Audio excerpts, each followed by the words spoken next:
First டேரக்டர்கிட்ட இருந்து start பண்ணுறேன். Avatar ரொம்ப டிஃப்ரெண்ட்டான ஒரு பர்சன்.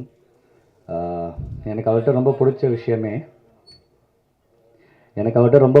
விஷயமே வந்துட்டு ஒரு வேலையை ஸ்டார்ட் பண்ணுறோம், அது எங்கேயுமே நிப்பாட்டாமல் அது முட்டி மோதி அது எவ்வளோ வருஷம் ஆனாலும் எங்கே கஷ்டப்பட்டு அந்த ப்ராடக்டை வந்து என் ப்ராடக்டாக தேட்டர் வரைக்கும் கொண்டு வருவார். நான் ஏன் இதை சொல்கிறேன் அப்படின்னா, இது ஒரு லைக் ஒரு 3 to 4 இயர்ஸாகவே இந்த ப்ராஜெக்ட் வந்துட்டு டேக் ஆஃப் ஆகுது. அப்புறமா நிறைய செலவுகள்னால வந்து ஹோல்ட் ஆகுது. ஸோ எங்களுக்கு நிறைய இஷ்யூஸ் இருந்துச்சு, ஆனால் அவருக்கு எங்கேயுமே கிடையாது. ஸோ அவ்வளோ நல்லா ஹேண்டில் பண்ணார். நான் அவரை ரொம்ப நம்பினேன். ரொம்ப க்ரேஸியான ஒரு டைரக்டர். எனக்கு நிறைய தாய்க்கம் இருந்துச்சு. நீங்கள் பார்த்துருப்பீங்க அந்த சாங்கெல்லாம் வந்துட்டு நீங்கள் பார்த்துருப்பீங்க. நான் சொன்னேன், சார் என்ன சார் அப்படின்னேன். இல்லை சார் ரொம்ப நல்லாயிருக்கும், அந்த கேரக்டரே அப்படி தான், அந்த காதல் குமாரே அப்படி தான் சார், அவர் பைத்தியம் சார் அவன் அப்படின்னாரு. ஸோ அதுக்காகவே நானுமே ஒரு மேக்ஸிமம் லைக் எந்த ஒரு பவுண்ட்ரியும் இல்லாமல் என்னென்ன பண்ண முடியுமோ, ஒருத்தன் வந்து ஃபைட் பண்ணால் எப்படி குரங்க மாதிரி எப்படி குதிச்சு சண்டை போடுவான், இருங்க. ஸோ ஒருத்தன் வந்து ஒரு மங்கி மாதிரி ஒரு கிரேஸியான ஒரு பர்சன் எப்படி ஃபைட் பண்ணுவான், அவன் டான்ஸ் ஆனால் எப்படி அவனுக்கு பவுண்ட்ரியே கிடையாது. அவனுக்கு வந்துட்டு ஒரு இப்படி தான் ஒரு மனுஷன் இருக்கணுன்றதுலாம் அவனுக்கு கிடையவே கிடையாது. ஸோ அப்படி ஒரு கேரக்டராக பண்ணியிருக்கேன். நான் நிறைய கற்றுக்கிட்டேன் இந்த படத்தில். லாஸ்ட் ஒரு எனக்கு தெரிஞ்ச படத்தை ஒரு 20 to 30 minutes வந்து படம் ஃபுல்லாக தலைகிலேயே தான் தொங்கி படமே நான் சொல்லியிருப்பேன், இந்த கதையே சொல்லியிருப்பேன்.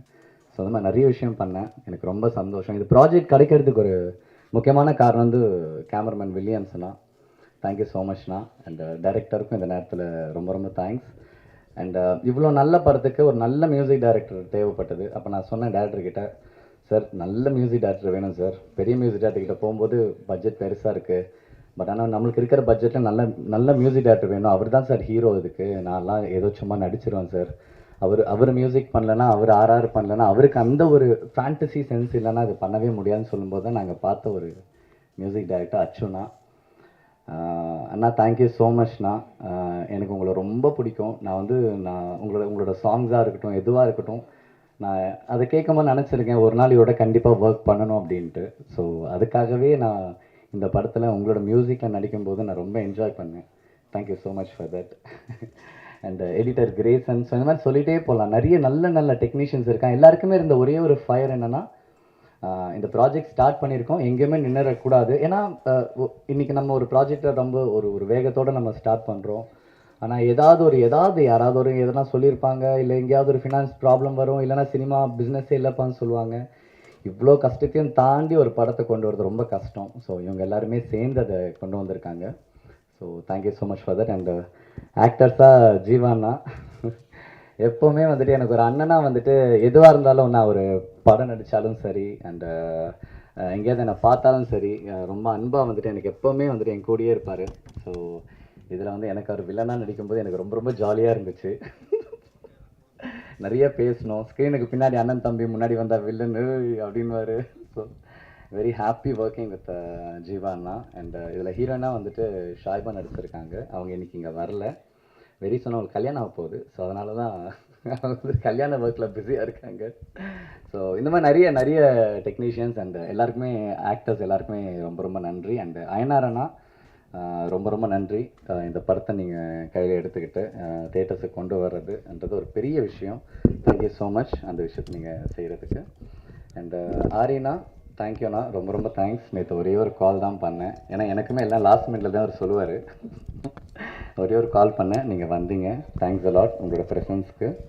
அண்ட் இங்கே வந்திருக்கிற எல்லாம் ப்ரெஸ் அண்ட் மீடியா உங்கள் எல்லாருக்குமே ரொம்ப ரொம்ப ரொம்ப நன்றி. நான் நிறைய பேர் வந்துட்டு எனக்கு சில நேம்ஸ் எல்லாம் எனக்கு மைண்டில் நிற்காது. அதனால தான் என்னால் நேம் சொல்ல முடியாமல் அப்படியே எஸ்கேப் ஆயிடுறேன்.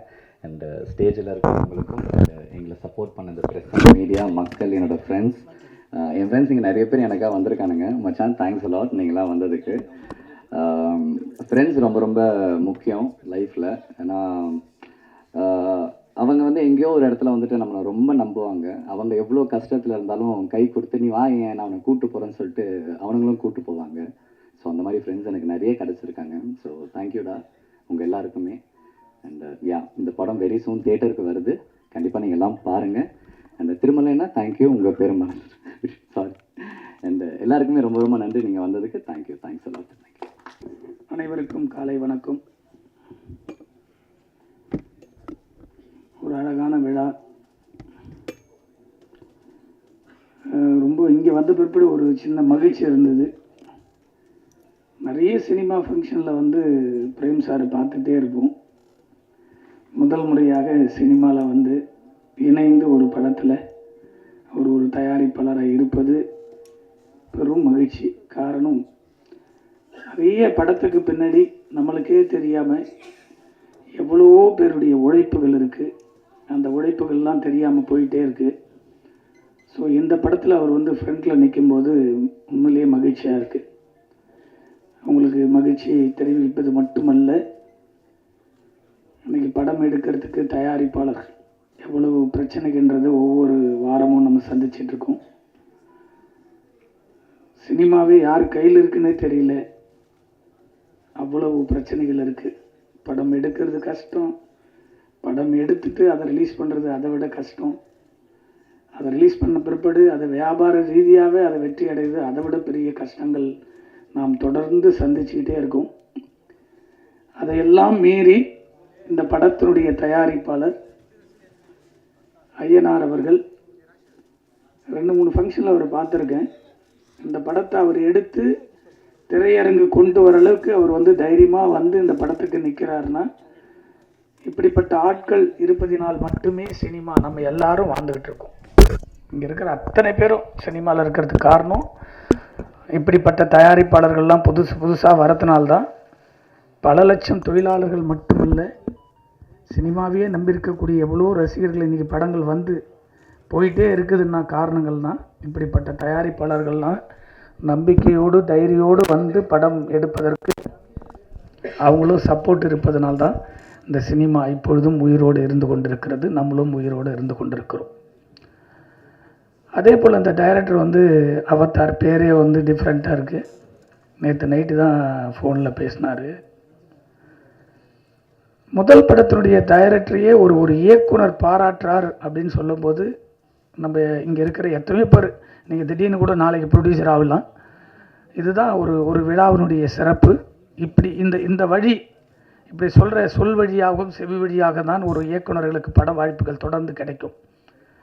அந்த படத்தினுடைய கதாநாயகனை 4 ஆண்டுகளுக்கு மேலாக அந்த படத்தை தொடர்ந்து சுமந்து கொண்டு எந்த தோய்வு இல்லாமல் ஒரு படத்தை எடுப்பது ரொம்ப ரொம்ப கஷ்டம் கிடையாது, ஈஸி. படம் எடுப்பது ரொம்ப ஈஸி, படத்தை வெளியே கொண்டு வரது ரொம்ப ஈஸி. அதை வியாபாரம் செய்வது மட்டும்தான் இங்கே கடினமாக இருக்கிறது. தெரிந்தவர்களுக்கு அது கடினமாக இருக்கிறது. காரணம், இந்த இயக்குனரை அன்பு தம்பி மகேந்திரன் அவர்கள் மனதார பாராட்டியிருக்கிறார். அவ்வளோ ஒரு இயக்குனர் இருந்தால் மட்டும்தான் அந்த படம் வந்து வெளியே வருங்க.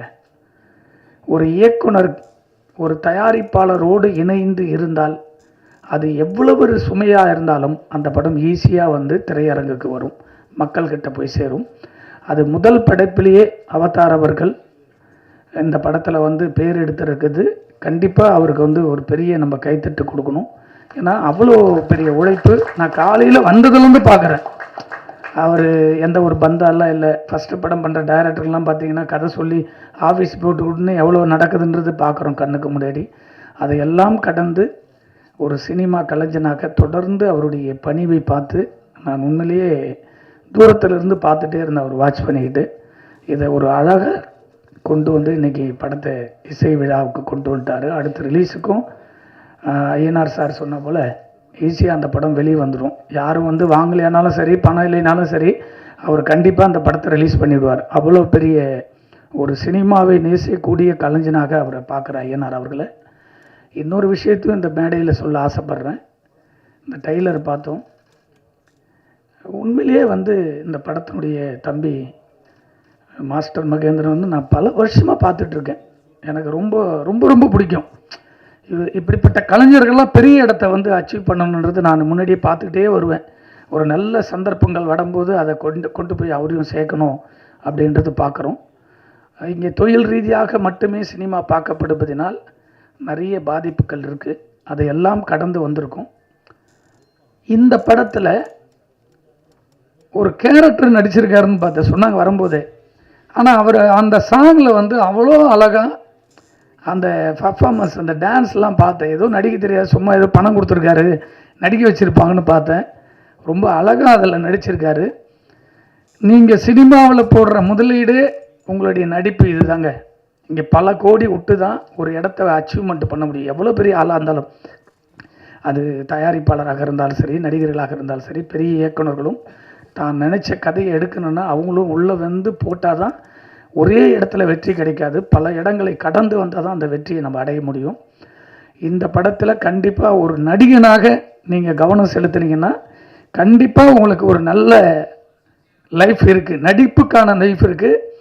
இந்த தம்பியுடைய உழைப்பு பார்த்தீங்கன்னா, அந்த பாட்டில் எடுத்து அடிக்கிறதுக்கு நம்ம ஒரு 4 நாள் ஷூட்டிங் எடுக்கணுங்க, நடிக்க முடியாது, வரமாட்டாங்க. ஆனால் அதெல்லாம் வந்து அந்த ஷாட்டில் தம்பி பார்க்கும்போது உண்மையில் லைவாக பண்ணியிருக்காப்புல. உண்மையிலேயே கண்டிப்பாக உனக்கான இடம் கண்டிப்பாக வரும் தம்பி, அதில் எந்த மாற்ற கருத்து, யாருமே யாரையும் தடுக்க முடியாது. சினிமா பொறுத்த வரைக்கும் ஒரே நைட்டு தான், வானத்திலேருந்து கொட்டுற மழை போல தான். அது யார் மழை வேணாலும் சில்லும் கொட்டலாம், அது ஐஸ்மையா கொட்டினா கூட கொட்டலாம். அதுபோல் உனக்கான இடம் கண்டிப்பாக தமிழ் சினிமாவில் இருக்குது.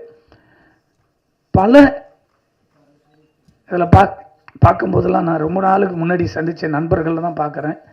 மாஸ்டர் சொல்ல தேவையில்லை, பாலகுமரன் அவர்கள் ஒரு அழகான சாங்கு எடுக்கணுன்னா அவர் போல் ஷார்ட் கம்போஸ் பார்க்க முடியாது. என்னுடைய முதல் படத்துலேயே எனக்கு பிடிச்சாபோல் 2 சாங் எடுத்து கொடுத்தாரு. அப்படி ஒரு மாஸ்டர், அவர் பேசவே மாட்டார், ஆனால் அப்படிப்பட்ட ஒரு கலைஞன் அவர். இப்படியெல்லாம் இருக்கிறதுனால தான் சினிமாவில் அங்கங்கே அத்தி பூத்தாப்பில் ஒரு படங்களை நம்ம பார்க்குறோம். அதே போல் இந்த படத்தினுடைய கவிஞர் இருக்கார் கருணாநிதி அவர்கள். அவர்லாம் வந்து வரிகள் அப்படி எழுதுவார், கரெக்டான படங்கள், பெரிய படங்கள் அமையலை. அப்படிப்பட்ட ஒரு என்னது கடவுளை விட உயர்வாக சொல்லி ஒரு பாட்டு எழுதினார் என்னுடைய படத்தில் அம்மாவுக்காக. அப்படிப்பட்ட கவிஞர் அவர் கருணாநிதி அவர்கள். இந்த படத்தில் எழுதி வெற்றி கூட்டணியில் அவங்களாம் இருக்கிறாங்க. அதே போல் ஒரு சாங் பாடியிருக்காங்க நமிதா அவர்கள். நானே நடிச்சிருப்பாங்கன்னு பார்த்தேன், பாட்டு எழுதியிருக்கு, பாடியிருக்காங்க. மகிழ்ச்சியாக இருக்குது. இந்த படத்தினுடைய இசையே வந்து அச்சு அவர்கள். எனக்கு வந்து இந்த கஜானான்ற ஒரு படத்தில் தான் அவர் வந்து முதல் முறையாக பார்க்குறேன்.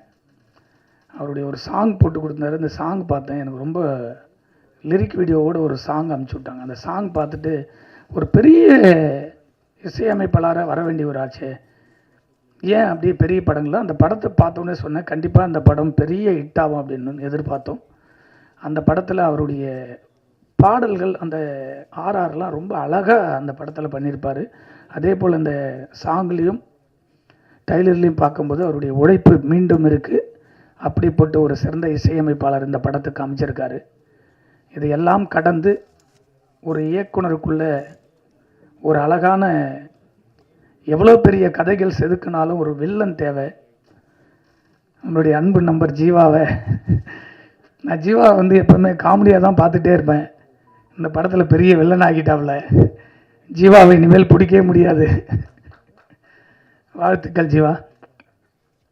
அதே போல் இந்த படத்தில் நடிச்சிருக்கிற டெக்னீஷியன், கேமராமேன் அனைவருக்கும் நன்றி சொல்லி, கரை நாளைக்கு வந்து கரைன்னு ஒரு படம் ஃபங்க்ஷன் இருக்குது. திடீர்னு இந்த படத்தினுடைய டைட்டில் கூட என்கிட்ட சொல்லலை ரைட்டு. இதுதாங்க இங்கே வந்து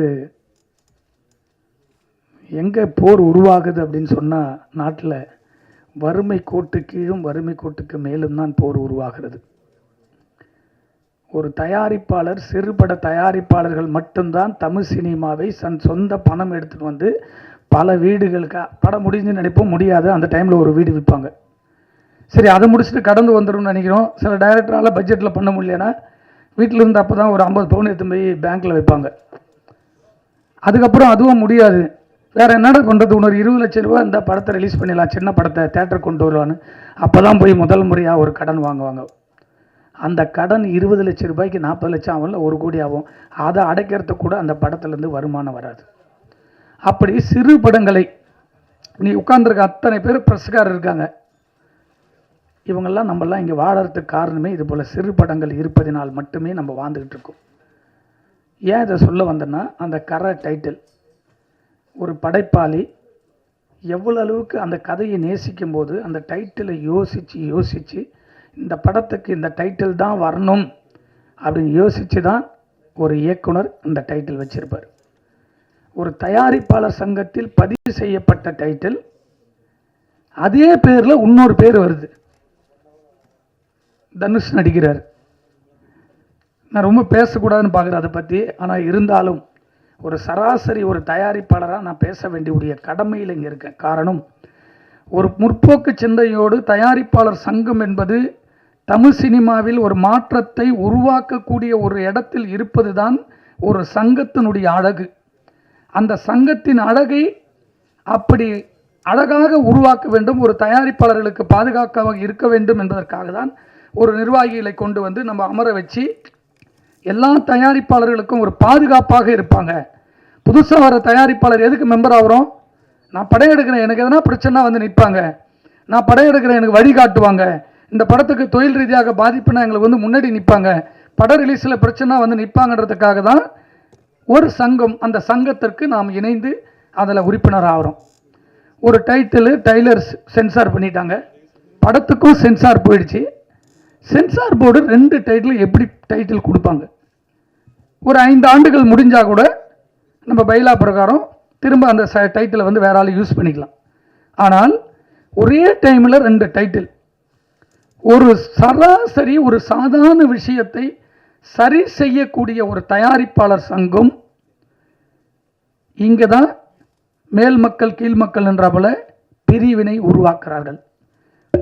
தொடர்ந்து சொந்த பணம் போட்டு தயாரிக்கிற தயாரிப்பாளர்களுக்கு இங்கு பாதுகாப்பு இல்லை.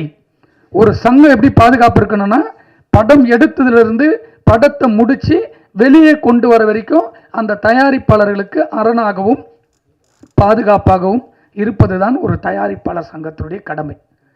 இந்த தயாரிப்பாளர் சங்கத்தை மட்டும்தான் ஒட்டுமொத்த சினிமாவையும் நம்ம வழி நடத்துகிறோம். அந்த சங்கமே ஒரு சாதாரண டைட்டில், இந்த டைட்டில் மட்டும் இல்லை, பல டைட்டில்கள் இதே பிரச்சனை வருது. எனக்கு ஷாக்காக இருந்தீங்க உட்காந்த கரை அப்படின்னு ஷாக் ஆகிடுச்சு. நாளைக்கு 31 படம் ரிலீஸ் ஆகுது. பாதிப்பு எங்கே வருது? ஒரு தயாரிப்பாளர் சிறு படத்துக்கு எந்த படமே சோசியல் மீடியாவில் தட்டினா எந்த படம் வரும்? நாளைக்கு படம் ரிலீஸுக்கு அப்புறம் நீங்கள் சோசியல் மீடியாவில் தட்டினீங்கன்னா திருமலை பேசியிருக்காரு டைரக்டர் அப்படின்னு போட்டிங்கன்னா தான் கரை வரும். நீங்கள் கரைன்னு போட்டிங்கன்னா தனுஷ் படத்துக்கு போய்டும் நேராக. இந்த படத்தினுடைய லிஸ்ட்டே வராது யூடியூப்பில் தட்டினா. ஆரி வந்திருக்காரு, இப்படி சிறு படத்தை ஊக்குவிச்சு வந்து இவர் பேர் போட்டால் தான் அந்த படத்துக்கு வரும். நீங்கள் கரண் போட்டு எந்த படத்துக்கு வரும்? நேராக தனுஷ் படத்துக்கு தான் போடும். சோசியல் மீடியாவில் உனக்கு 5 டேஸ்க்கு அப்புறம் செக் பண்ணி பாருங்கள் நாளையிலேருந்து. அப்போ ஒரு டைட்டில் வந்து ஒரு பாதுகாப்பு, ஒரு கதைக்கு எவ்வளோ முக்கியம். அப்படி செதுக்கி வச்ச ஒரு டைட்டிலை பைலா பிரகாரம் சங்கத்தில் பதிவு செஞ்சு ரெனியூவல் முடியுதுன்னா ரெனியூவல் சங்கத்திலேருந்து ஒரு தயாரிப்பாளர்களுக்கு மெயில் போட்டு, சார் ரெனியூவல் டேட்டு முடியுது அப்படின்னு கேட்டுட்டு கொடுக்கணும் யாருக்கானா. திரும்ப ரெனியூவலுக்கும் லெட்டர் கொடுத்தோம். இது வரைக்கும் அதை ரெனியூவல் பண்ண கொடுக்காம ஒரு சங்கம் இயங்கும்னா 22 பண்ண டைட்டில். முதல் முறையாக தயாரிப்பாளர் சங்கத்தில் ஒரு புரட்சியை நான் பார்த்தது அன்பு நண்பர், என்னுடைய ஆர்வீர் நண்பர் விஷால் மூலம் தான் நான் புரட்சியை பார்த்தேன். ஒரே ஒரு தலைவராக பதவி ஏற்றுக்கின 10 நாளில் எந்த சங்கமானாரு சினிமா வழி நடத்துறது இங்கே தான் உட்காந்து 6 மாசத்துல அவ்வளோ திட்டங்களை போட்டு யாருக்கிட்ட நம்ம பிச்சை எடுக்கக்கூடாது. படம் எடுக்கிற தயாரிப்பாளர்கள், படத்தை நம்பி நடிச்சிருக்க கலைஞர்களுக்கு அந்த படம் கிராண்டாக வெளியே வரணும். கியூபில் போய் கண்டென்ட் கொடுத்துட்டு எங்கே நிற்கிறோம்? அவங்களுக்காக 4 மணி நேரம் டைம் சொல்லுவாங்க ஒரு படத்தை பார்க்கறதுக்கு ஃபர்ஸ்ட் காப்பிக்கு. அவ்வளவுக்கு கொடுமைகளை சரி செஞ்சது விஷால் அவர்கள் மட்டுமே. அதன் பிறகு 5 ஆண்டுகள் ஒவ்வொரு தயாரிப்பாளர்களுக்கு 200 கம்ப்ளைண்ட் இருக்கு தயாரிப்பாளர் சங்கத்தில். 10 வருஷம் தயாரிப்பாளர் சங்கத்தை மாற்ற முடியாதுன்றதுக்காக தான் இயக்குனர் சங்கத்திலிருந்து 10 ஆண்டுகளுக்கு மேலாக தொடர்ந்து பதவியில் இருந்து தவறு எங்கு நடக்குதோ ஒரே நாள் அங்கே மாற்றத்தை உருவாக்கணும். அதை கடந்து வந்து எங்கடா சரி செய்ய வேண்டிய இடம்னு பார்த்தா திரையரங்குக்கு போனால் பிரச்சனை, கியூபுக்கு போனால் பிரச்சனை, படம் மல்டிபிளக்ஸ் தியேட்டருக்கு போனால் பிரச்சனை, எங்கே போனாலும் பிரச்சனை. சரி செய்ய வேண்டிய இடம் தயாரிப்பாளர் சங்கம். அந்த சங்கமே 5 சங்கமாக பிரிஞ்சு போச்சு. பிரிஞ்சு போனாலும் பரவாயில்ல, ஒரு தயாரிப்பாளர்களுக்கு பிரச்சனை ஒன்றா நின்று குரல் கொடுத்து அந்த படத்துக்கு வந்து நிற்கணும்ல. சிறு படம் அட்லீஸ்ட் ஒரு 5 பேரும் ஒரு மாதம் தேர்தலுக்காக வீட்டை குடும்பத்தை உட்காந்து ஓட்டு கேட்டீங்களே எதுக்காக? இங்கே தயாரிப்பாளர்களுக்கு 2 பேர் சங்கத்திலேருந்து ஒரு பொக்கை எடுத்துட்டு வந்து கொடுத்து ஒரு தயாரிப்பாளரை வாழ்த்தணும். அதுக்கு தான் ஒரு சங்கம். அதை கூட செய்யறதுக்கு முடியலன்னா எதுக்கு நீங்களாம் பதவியில் இருக்கீங்க? பதவி எதுக்காக? மன வருத்தம் ஒரு வாரத்திலிருந்து நம்ம ரொம்ப மன உளைச்சல் இருந்தேன். நாங்கள் சினிமாவை நம்பி மட்டுமே வாழ்ந்துட்டு இருக்கக்கூடிய ஒரு கலைஞர். எல்லாரும் போராளி உருவாக மாட்டான், 1000 பேர்ல ஒரு ஆள் தான் போராளி உருவாகுவாங்க. அப்படி தொடர்ந்து தொடர்ந்து சினிமாவை வழி நடத்த வேண்டும் என்று பல முறை போர்க்குணம் கொடுத்துரும்.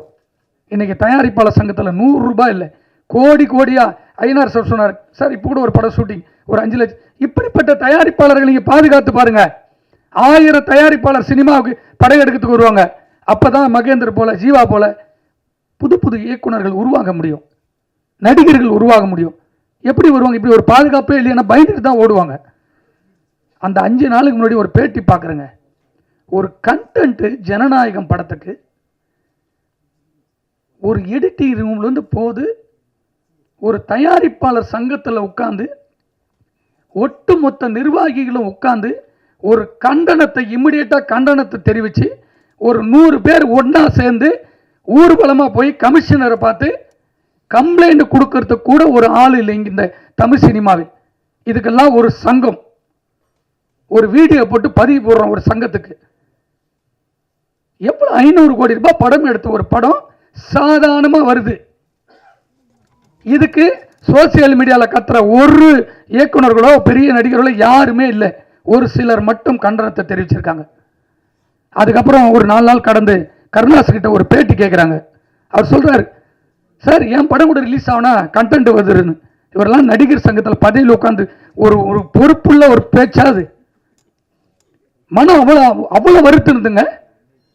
ஒரு நடிகர் சங்கத்தில் பொருட்கள் ஒரு படம் ரிலீஸ் ஆயிருக்கு, சார் எல்லா படம் வருது, எல்லா படம் வந்தது, என் படத்துக்கு மட்டும் தான் கமிஷனரை 3 டைம் பார்த்தோம், இன்னைக்கு வரைக்கும் கோர்ட்டில் கேஸ் நடத்துகிறேன். படம் ரிலீஸ் ஆகிற அன்னைக்கு நைட்டு அடுத்த நாள் மொத்த படமும் ரிலீஸ் ஆகுது. எத்தனை தயாரிப்பாளர் எத்தனை சங்கம் வந்து பாதுகாப்புக்கு நின்று இருக்கு சொல்லுங்க பார்க்கலாம். தமிழ்நாட்டில் தவிர வேற எங்கன்னா ஒரு படம் ரிலீஸ் ஆகி கண்டென்ட் வெளியே வந்திருக்குன்னு எந்த மாநிலத்தில் சொல்லுங்க பார்க்கலாம். அப்ப தமிழ்நாடு என்ன எந்த நிலைமையில் நிற்கிற சினிமாவுக்கு பாதுகாப்பு? ஒரு தயாரிப்பாளர்களுக்கு பாதுகாப்பு கொடுக்க வேண்டிய தமிழ்நாட்டினுடைய காவல்துறையும் அரசாங்கமும் தமிழ்நாடு தவிர ஒரு கண்டென்ட் ஒரு படத்தை ஒரு ஆந்திர மாநிலத்திலோ கர்நாடகாலேயோ கேரளாலேயோ பாம்பேலையோ ஒரு மாநிலத்தில் ரிலீஸ் பண்ண சொல்லுங்க பார்க்கலாம். இதை கூட தடுக்க முடியாம நம்மெல்லாம் வந்து பல கோடிகளை போட்டு எல்லாம் படத்தை எடுத்து வச்சுட்டு வாரம் ஆடியோ ஃபங்க்ஷன். எவ்வளவு வேதனைகள். சாதாரணமாக படம் வருதுங்க. படம் இன்னைக்கு ரிலீஸ் ஈவினிங் எல்லா சோசியல் மீடியாவில் வருது, ஃபுல் படம் வருது. ஏன் தடுக்க முடியாது? கர்நாடகாவில் ஒரு ஃப்ரேம் நீங்க விட்டு பாரு பார்க்கலாம், வெளியே வர முடியாது. குண்டா சுத்தி வெளியே வர முடியாது. கரப்ஷன். போலீஸ் நினைச்சா ஒரே நாள் கண்டுபிடிக்க முடியலாம். குறைஞ்சது தனிப்பட்ட ஒரு மனிதனாக ரொமான்ஸ்னு ஒரு படம் ரிலீஸ் ஆகுது, ஈவினிங் கண்டென்ட் வருது, நேராக உண்ணாதவரும் உட்கார போய் கமிஷன் ஆஃபீஸில் உட்கார்ந்த பிற்பாடு, சார் 31 நாள் என்கொயரி, தயாரிப்பாளரை மட்டுமே கேள்வி கேட்குறாங்க. எத்தனை கோடி படம் போட்டீங்க, எப்போ போட்டீங்க, என்ன பண்ணீங்க, எப்படி கண்டென்ட் போச்சுன்னு. ஏன்டா கண்டென்ட்? இந்த சோசியல் மீடியாவில் இந்த சைட்டில் ஃபுல் படத்தை போடுறான். ஏன் படம் மட்டும் இல்லைங்க, வாரம் ரிலீஸ் ஆகிற எல்லா படம் வருது. ரஜினி சார் படம், கமல் சார் படம், எல்லா படம் வருது. அதை தடுப்பது யாருடைய கடமை? இது வரைக்கும் ஒரு நாள் இதுக்காக எதிர்த்து எந்த சங்கமான உண்ணாவிரதம் இருந்திருக்கா? ஒரு சங்கம் சொல்லுங்க. இத்தனை பத்திரிகையாளர் இருக்கிறீங்களா, இத்தனை பேர் நீங்க இருக்கீங்களா, இத்தனை பேர் யாரா ஃபுல் படம் கண்டிச்சிருக்கீங்களா? இதையெல்லாம் வேதனையோடு. ஹீரோ கண்டிக்கல யார் சொன்னது? முதல் கடிதமே அவர் அமைச்சிருக்காரு. யார் சொல்லன்றது? ஹீரோ வந்து முதல் கடிதமே அவர் அமைச்சிருக்காரு. யார் சொன்னது? எது லேட்டானா எப்ப அமைச்சாரு? அவர் டைமோடு பாருங்க. சோசியல் மீடியாவில் அனௌன்ஸ் பண்ண உடனே முதல் மீட்டிங் பெப்சியோட நடக்குது. பெப்சி மீட்டிங் போறதுக்கு முன்னாடியே விஜய் அவர்கள் அவருடைய கடிதத்தில் இமிடியேட்டா கமிஷன் ஆஃபீஸ் கம்ப்ளைண்ட் கொடுக்குறாரு. ரெக்கார்ட்ல பாருங்க, ரெக்கார்ட்ல காமிங்க. நான் சொல்றேன் உங்களுக்கு. ப்ரொடியூசர் கவுன்சில் போட்டது 3 நாளைக்கு அப்புறம் முதல் மீட்டிங் போட்டது நடப்பு சங்கம். உடனடியாக சோசியல் மீடியால நீங்க கேட்டது வரவேற்கும் பிரதர். நீங்க தயாரிப்பாளர் சங்கத்தில் கேட்டீங்களா? என்னைக்கு மீட்டிங் போட்டாங்க?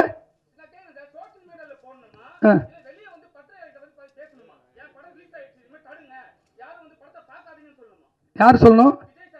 இன்னைக்கு தேர்தலில் வந்து அவர் வந்து பத்திரிகையாளர் சந்திப்பாரா?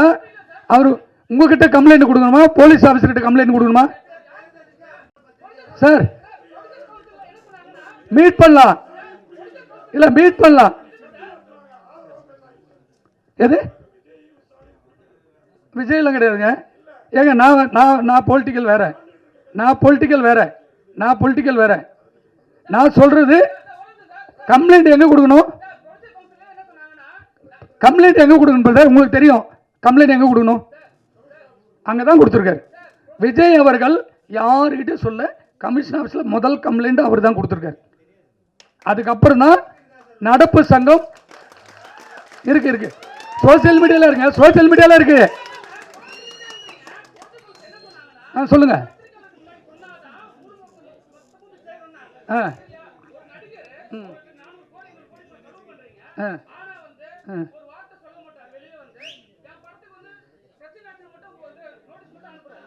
பிரதர் பிரதர் உங்களுக்கு ரெக்வஸ்ட் சொல்ல, பர்சனல் வேற. அவருடைய ஃபுல் படத்தை ஒரு தயாரிப்பாளர் கம்ப்ளைண்ட் கொடுக்குறாரு, நடிகர் முதலையே கம்ப்ளைண்ட் போட்டு இந்த படம் லீக் அவுட் ஆயிருன்னு கமிஷன் ஆஃபீஸர் கொடுக்குறாரு, தயாரிப்பாளர்கள் கொடுக்குறாங்க. இதை நாம் ஒட்டுமொத்த இண்டஸ்ட்ரி சேர்ந்து தான், நான் தான் சொல்கிறேன், ப்ரெஸ் எங்கே இருக்குது, தனியாகவா இருக்குது, சினிமா குடும்பம் தானே, நாம் ஒன்றா சேர்ந்து இதை கண்டனம் தெரிவிச்சிருக்கணும்.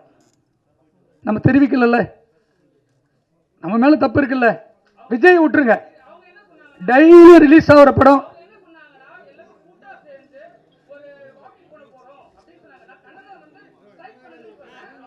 சரி நன்றி பிரதர். இது ஆடியோ ஃபங்க்ஷனு, இது ஏன்னா நியூஸ் வந்துச்சு பரவாயில்ல, அதை மீறி இந்த சினிமா பாதுகாக்க வேண்டும். இப்படி ஐயனார் சார் போல பாதுகாப்பு நம்மளுக்கு தேவை சினிமா. அப்போ தான் நம்ம வந்து எல்லாருமே வாழ முடியும். ஒவ்வொரு கண்டென்ட்டும் வேறு எந்த மாநிலத்திலும் வரல, உங்களுக்கு தெரியாதே கிடையாது நியூஸு. அது ஏன் நம்ம இன்னைக்கு வரைக்கும் தடுக்கலை? தடுப்பதற்கு நாம் அனைவரும் சேர்ந்து ஒரு பெரிய முயற்சி எடுக்க வேண்டும் என்று இங்கே இருக்கிற எல்லாருக்கும் நன்றி சொல்ல கடமைப்பட்டிருக்கேன். நன்றி, வணக்கம். கரா ஆடியோ வெளியீட்டு விழாவிற்கு வருகை புரிந்திருக்கும் பத்திரிகை நண்பர்கள் மற்றும் சேனல் நண்பர்கள் அனைவருக்கும், இங்கு கதாநாயகா வீட்டிற்கும் அருமை நண்பர் மகேந்திரன் அவர்களுக்கும், ஜீவா அவர்களுக்கும், ஆரி அவர்களுக்கும், அவதார் அவர்களுக்கும் மற்றும் இங்கே கூடியிருக்கும் மேடையில் என்னுடன் நடித்த அத்தனை பேருக்கும் முதற்க நன்றி தெரிவித்துக் கொண்டு, 2022 நமது பிரேம்நாத் சார் வந்து ஒரு ரோல் நடிக்கணும் வாங்க அப்படின்னு கூப்பிட்டாரு. அப்போ தான் வந்தோம். அந்த படத்தில் வந்து கடைசியாக ப்ரொடியூசராக பண்ணிக்கணும்னு சொல்லி ஜாயின் பண்ணிட்டு ப்ரொடியூசராக பண்ணிட்டோம். அதில் பார்த்தீங்கன்னா நைட்டும் பகலும் போட்டு புழிஞ்சு எடுத்தாங்க. பாவம் மகேந்திரன் அவர் பாவம் ரொம்ப சிரமப்பட்டார். ஜீவா அந்த முதலை வச்சு படம் எடுத்திருக்காங்க. அதாவது ஃபஸ்ட்டு முதல்ல படம் அப்படிங்கிற முதலையில் வச்சு எடுத்ததுனால இந்த படத்தை நம்ம எப்படியாவது நம்ம ப்ரொடியூஸ் பண்ணோம் அப்படின்னு சொல்லி நாம் இந்த படத்தை ப்ரொடியூஸ் பண்ணோம். கிட்டத்தட்ட 2022 இந்த படத்தை வந்து டைட்டில் எல்லா தமிழ்நாடு, ஆந்திரா, கர்நாடகா, கேரளா, ஹிந்தி 5 மொழியிலே நாங்கள் வந்து டைட்டில் பதிவு பண்ணிட்டோம். அப்புறம் இப்போ புதுசாக ஒரு படம் டைட்டில் வந்திருக்குதுன்றாங்க, அது நம்மளுக்கு தெரியல அது என்னன்னு. ஆனால் இந்த படத்தை வந்து நாங்கள் 2022 நாங்கள் எல்லா ரெக்கார்டும் எங்ககிட்ட இருக்குது, பதிவு பண்ணிட்டோம். அது எப்படி வெளியே விடுறாங்கன்னு சார் அது அருமையான ஒரு கருத்து சொன்னார், ஒரு பாதுகாப்பு வேணும்னு சொல்லி. அது உண்மைதான். தயாரிப்பாளர் சங்கம் வந்து வேடிக்கை பார்க்குறாங்க. இது வந்து கூப்பிட்டு கூட எப்படி நாங்கள் போய் இப்போ லெட்டர் கொடுக்குறோம், அதை கூப்பிட்டு கூட கேட்டு அது என்ன ஏதுன்னு கூட கேட்கல, இது வரைக்கும் கேட்கல. 2 மாதமாக நாங்கள் அலைஞ்சிட்டு இருக்கிறோம். ரினியூவல் பண்ண ரைட்டு ஓகே, ஆனால் அது நாங்கள் மற்ற இடத்துல எல்லா இடத்துலையும் பதிவு பண்ணிட்டோம். அந்த தயாரிப்பாளர் சங்கம் அவர் சொன்ன மாதிரி என்ன பண்ணிகிட்டு இருக்காங்கன்னு தெரியல. எங்களுக்கு அதை பற்றி எங்களுக்கு கவலை இல்லை. ஆனால் நாங்கள் வந்து இந்த டைட்டில் வந்து கரான்றது நாங்கள் வச்சு இப்போ நம்ம ரிலீஸ் டேட்டும் அறிவிச்சிட்டோம். இப்போ நாம் வந்து அவர் சொன்ன மாதிரி இப்போ சேலத்தில் வந்து ஷூட்டிங் எடுத்துகிட்டு இருக்காங்க. அதை இப்போ கூட ஒரு படம் தாலின்னு ஒரு படம் எடுத்துகிட்டு இருக்கிறாங்க. எல்லாத்துக்கும் சாப்பாடு போட்டு ரூம் செலவு நான் தான் கொடுத்துட்டு இருக்கிறேன். நீங்கள் வேணால் வந்து பாருங்கள், இப்போ 10-12 நாளாக ஷூட்டிங் போயிட்டு இருக்குது. சினிமாக்காரங்க வராங்க. எனக்கு சினிமாவுக்கும் சம்மந்தமே இல்லை. நான் சேர்மனாக இருக்கிறேன் சேலத்தில், மல்லூர் பேரூராட்சியில் ஒரு சேர்மேன். நம்ம வந்து ஒரு ரியல் எஸ்டேட் பண்ணிகிட்ருக்குறோம். நான் வருஷம் ஆண்டுதோறும் ஒரு எங்கள் கோயில் திருவிழாவுக்கு ஒரு பெரிய ஆர்டிஸ்ட்டை கூட்டிகிட்டு போவோம். கிட்டத்தட்ட எனக்கு ஒரு சார் பிரேம்நாத் சார் 30 வருஷமாக தெரியும். இந்த சினிமா அப்படி கால் வச்சதுக்கு காரணமே பிரேம்நாத் சார் தான். எனக்கும் சினிமாவுக்கும் ஒரு நூலளவு கூட எங்களுக்கு அது சம்மந்தமே இல்லை. இருந்தாலும் இவர் நல்ல மனுஷன். பிரேம்நாத் சார் வந்து நிறைய பேர் சினிமாவில் அவங்களுக்கு தெரியாதில்ல. நானே 2-3 பேர்த்திட்டு ஏமாந்துட்டேன் இங்கே வந்து சென்னையில். அது வேற, அது வேற கதை. ஆனால் இவர் வந்து இவர் சொன்னால் கண்டிப்பாக நான் செய்வேன். சார் இப்போ ஒரு இந்த படத்தை நீங்கள் பண்ணணும் சார் அப்படின்னு சொல்லிட்டான்னா கண்டிப்பாக பண்ணுவேன். என்ன காரணம்னா அந்த நம்பிக்கை எனக்கு அவர் மேலே. எனக்கு கிட்டத்தட்ட நான் சினிமாவில் பார்த்துருக்கேன், நிறைய பேரை பார்த்துட்டேன். என்னை கொண்டு அதாவது சினிமாவில் வந்து நிறைய பேர் என்ன பண்ணுறாங்கன்னா ஒரு 5% நல்லா இருக்காங்க, மீதி ஒரு 95% வந்து பார்த்தீங்கன்னா அது நான் சொல்லக்கூடாது. ஏன்னா நானே சினிமா படம் எடுத்துகிட்டு நானே தப்பாக சொல்லக்கூடாது, தப்பாகி போயிடும். ஏன்னா இப்போ இதாக பேசுகிறாங்கன்னு சொல்லி. நாங்கள் வந்து இப்போ ஒரே ஒரு உதாரணம் மட்டும் சொல்கிறேன். நான் வந்து எங்கள் அப்பா இருக்கார், டெத் ஆகிட்டார். எங்கள் சேலத்தில் நீங்கள் கூகுளில் போட்டிங்கன்னா தெரியும். யாராவது இறந்துட்டாங்கன்னா, யார் இறந்துட்டாலும் சரி, அந்த இறப்பு வந்து ஃப்ரீ. எல்லாம் ஃப்ரிட்ஜர் பாக்ஸு, வண்டி எடுத்துகிட்டு போகிறது, மின்மயானம், இது எல்லாமே ஃப்ரீயாக செய்கிறேன். ஒரு நாளைக்கு 2 பேர் 3 பேர் 4 பேர் கூட சாவுவாங்க. அந்த 4 பேர்த்துக்குமே நான் ஃப்ரீயாக நான் பண்ணிகிட்ருக்கிறேன். இன்னும் இது வரைக்கும் பண்ணிகிட்ருக்கிறேன். கிட்டத்தட்ட இப்போ நான் வந்து 20 வருஷமாக 25 வருஷமாக செஞ்சிட்ருக்கிறேன். இப்போ ஒரு மின்மயானம் ஒன்று கவர்மெண்ட்டில் நான் பேரூராட்சி தலைவராக இருக்கிறேன். மின்மயானம் ஒன்று ஏற்படுத்தி கைக்குத்தல் குப்புசாமி நினைவு அறக்கட்டளையில் எங்கள் மல்லூர் பேரூராட்சிக்கு உட்பட்ட சுத்தோட்டாரத்தில் இருக்கிறவங்க அத்தனை பேர்த்துக்கும் ஃப்ரீ. கிட்டத்தட்ட இப்போ போன மே மாதம் 23ஆம் தேதி வந்து நாங்கள் அந்த மின்மயானம் ஓப்பன் பண்ணேன்.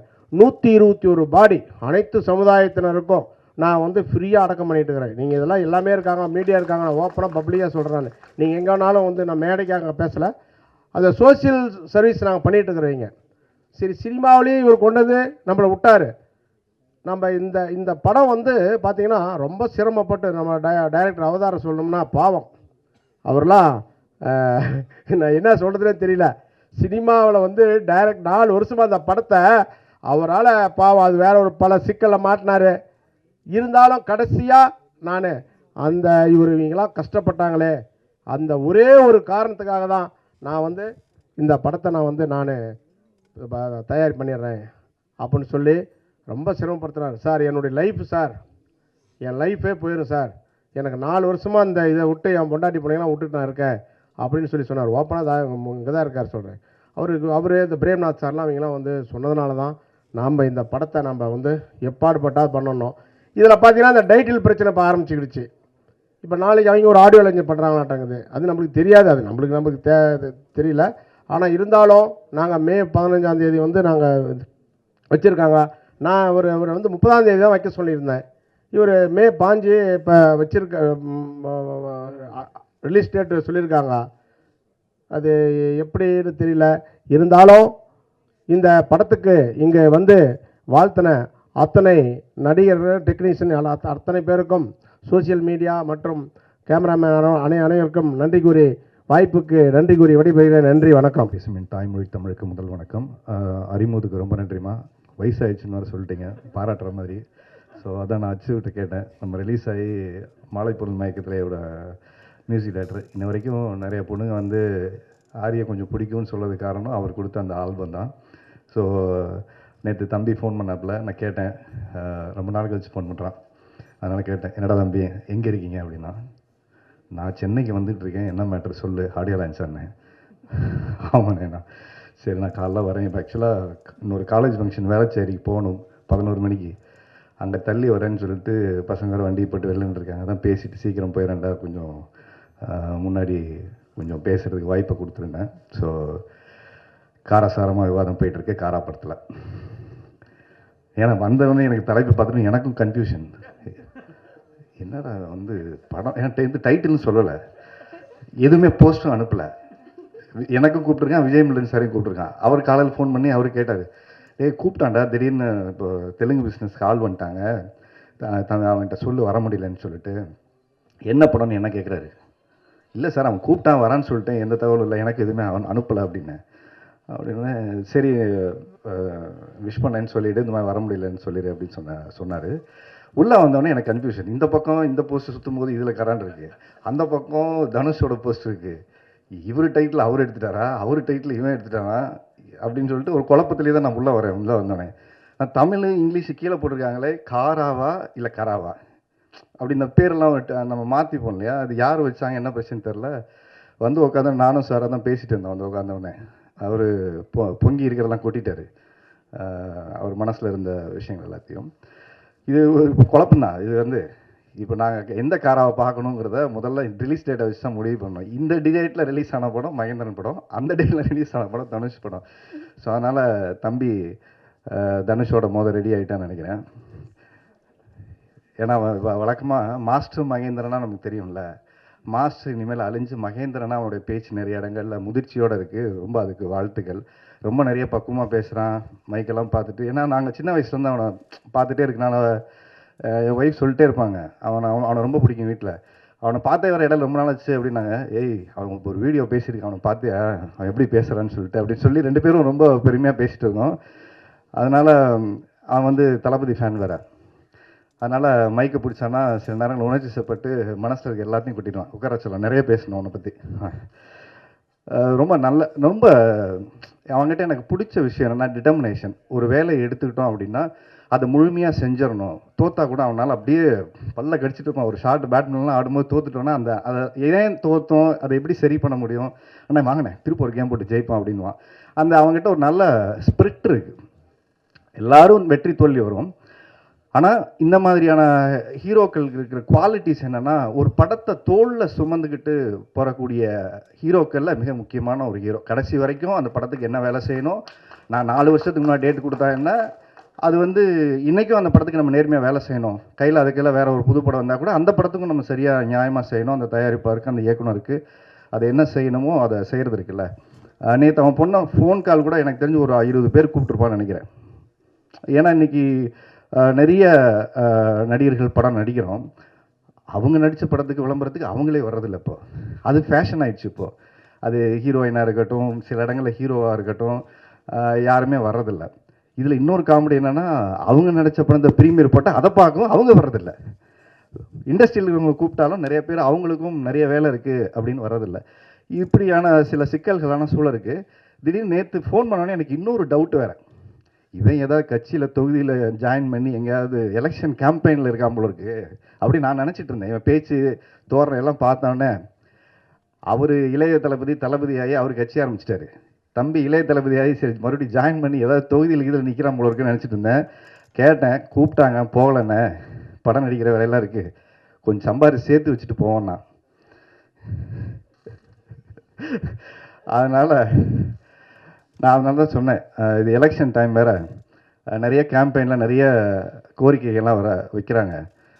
நீ ஏதாவது கமிட்டியில் இருக்கியாடா, பார்த்து ஏதாவது சினிமாவுக்கு பார்த்து செய்ய சொல்கிறா அப்படின்னு சொல்லி அவங்ககிட்ட கேட்டேன்.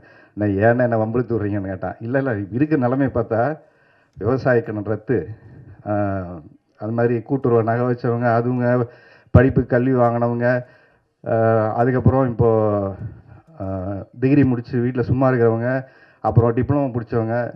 எனக்கு ஒரு டவுட் வந்துச்சு, ஐயோ நம்ம 8th fail 8th pass 10th fail நமக்கெல்லாம் ஒன்றுமே இல்லையா, அப்போது இந்த ஃபெயிலான கூட்டத்துக்கெல்லாம் ஒன்றுமே இல்லைங்கிற ஒரு கவலை நிறைய பேர் இதை பார்த்தவங்களுக்கு இருக்கும். டிப்ளமோ படித்தவனுக்கு ஓகே, டிப்ளமோ படிக்காத ஆள் ஒரு பெரிய கூட்டம் இருக்கே, அவங்களுக்கெல்லாம் ஏதாவது ஒன்று அப்படின்னு யோசிக்கும்போது இன்னொரு ஆதங்கமான விஷயம் என்னென்னா, சினிமா துறைக்கு எந்த அறிக்கையுமே இல்லை.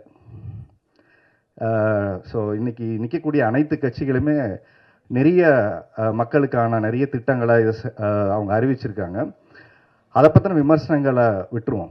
அவங்க ஒரு மக்களுக்கு என்ன செய்யணுங்கிற நோக்கத்தோடு அதை விட்டுருக்காங்க. அதே மாதிரி சினிமா துறையில் எனக்கு தெரிஞ்சு பல லட்சம் பேர் இருக்காங்க, பல குடும்பங்கள் இந்த சினிமாவை நம்பி இருக்குது. அவங்களுக்கான ஏதாவது ஒரு திட்டங்கள் இருந்தால், எங்களுக்கெல்லாம் ஓட்டு இருக்குது, ஞாபகம் வச்சுங்க, சினிமாவில் இருக்கவங்களுக்கும் ஓட்டு இருக்குது. அதனால் அவங்களுக்கான சில திட்டங்களையும் நீங்கள் கொஞ்சம் அறிவிச்சிங்கன்னா நாங்களும் மனசு சந்தோஷப்பட்டு இதெல்லாம் வந்தால் இதெல்லாம் செய்வீங்கன்னு எங்களுக்கும் ஒரு சந்தோஷம் இருக்கும். ஏன்னா ரொம்ப நாளாக வந்து அந்த டிக்கெட்டிங் வந்து ஆன்லைன் டிக்கெட்டிங்க்கான விஷயங்கள் கொஞ்சம் அதை முறைப்படுத்தணும், அதுக்கான விஷயங்கள் அவங்க ரொம்ப நாளாக கோரிக்கையாக வச்சுக்கிட்டே இருக்காங்க. ஸோ அதெல்லாம் கொஞ்சம் பண்ணிவிட்டு இந்த இருக்கிற பிரச்சனைகள்லாம் சினிமாவில் ஒரு படங்கள் வெளியீட்டில் இருக்கக்கூடிய சிரமங்களை தவிர்க்கிறதுக்கு ஒரு வழிமுறைகளை கொண்டு வரணுங்கிறது ரொம்ப ரொம்ப முக்கியமாக இருக்குது. இன்றைக்கி படம் எடுக்கிறது முக்கியமே இல்லை, சார் சொன்ன மாதிரி தேட்டரில் ரிலீஸ் பண்ணுறது தான் இன்றைக்கி ரொம்ப கஷ்டமான ஒரு சூழல். ஸோ அதை நம்ம எல்லாம் ஒன்றா இருந்தால் தான் செய்ய முடியும். அதில் ஒரு டிவைடிங் பாலிடிக்ஸ்னு சொல்லுவாங்க. அதாவது இங்கே பிளவுவாத அரசியல் வந்து ஒரு இடத்துல இருக்குன்னு நம்ம சொல்லிக்கிட்டே இருக்கோம். உண்மையாகவே பிளவுவாத அரசியல் சினிமாவில் நிறையா இருக்குது. ஏன்னா நம்ம யாருமே ஒன்றா இருக்கிறதில்ல. அதுதான் ரொம்ப தமிழ் சினிமாவுடைய மிக வருத்தப்படக்கூடிய விஷயம் என்னென்னா, மற்ற இண்டஸ்ட்ரியில் இருக்கிற ஒரு யூனிட்டி இருக்குல்ல.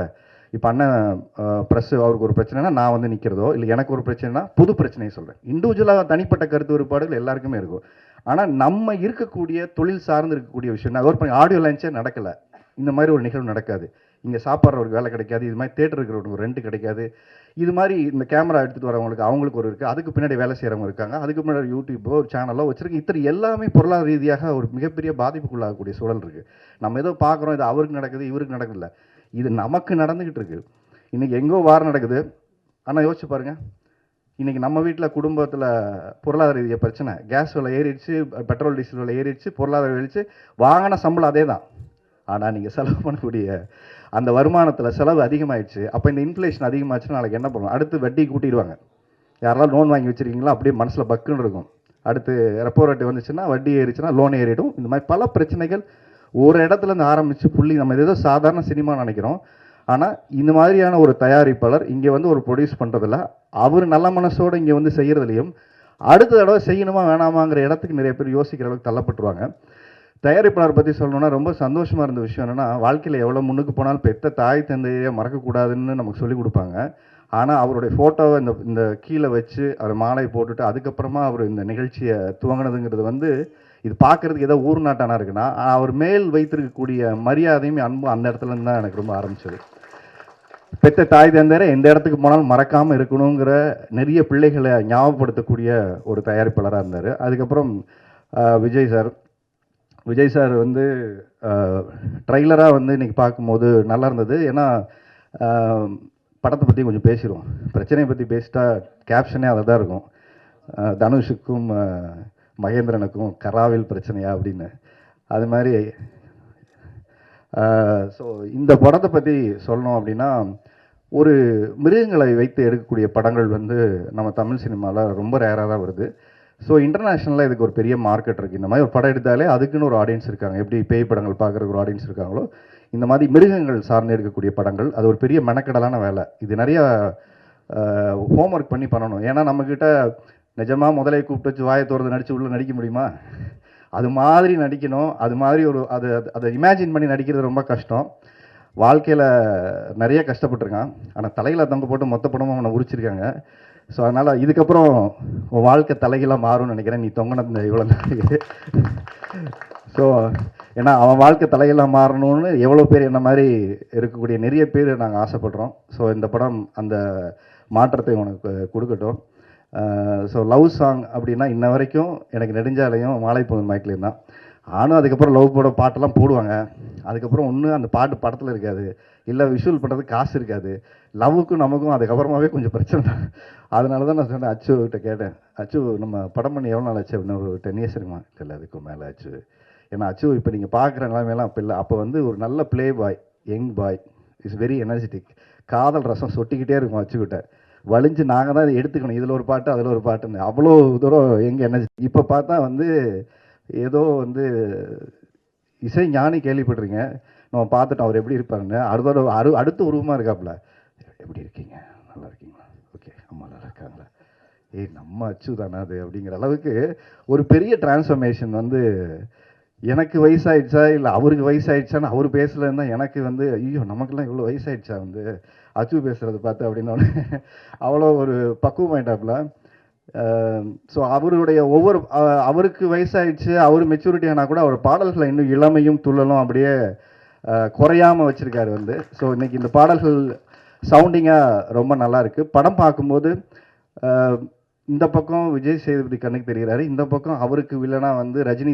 ஏன்னா வாய்ஸாக கேட்கும் போதும் அந்த பாடி லாங்குவேஜ்லாம் பார்க்கும்போதும் விஜய் சேதுபதி வந்து ரஜினிக்கு வில்லனா நடிச்சிருக்காரு. விஜய் சேதுபதி ஹீரோவாக நடித்து அவருக்கு ரஜினி வில்லனா நடித்தா எப்படி இருக்குமோ அப்படி இருக்குது படம். பார்க்கும்போது ஜீவாவோட வாய்ஸ் வந்து எனக்கு அப்படியே கண்ணை மூடிட்டு பார்த்தா ரஜினி சாரோட வாய்ஸ் இருந்தது. அது ரொம்ப இருக்குது வந்து. அந்த லாஸ்ட் டைலாக் பேசும்போதெல்லாம் வந்து அப்படியே சவுண்டிங்காக அந்த மாதிரி இருக்குது, அந்த மாடுலேஷன், அந்த பாடி லாங்குவேஜ் எல்லாமே.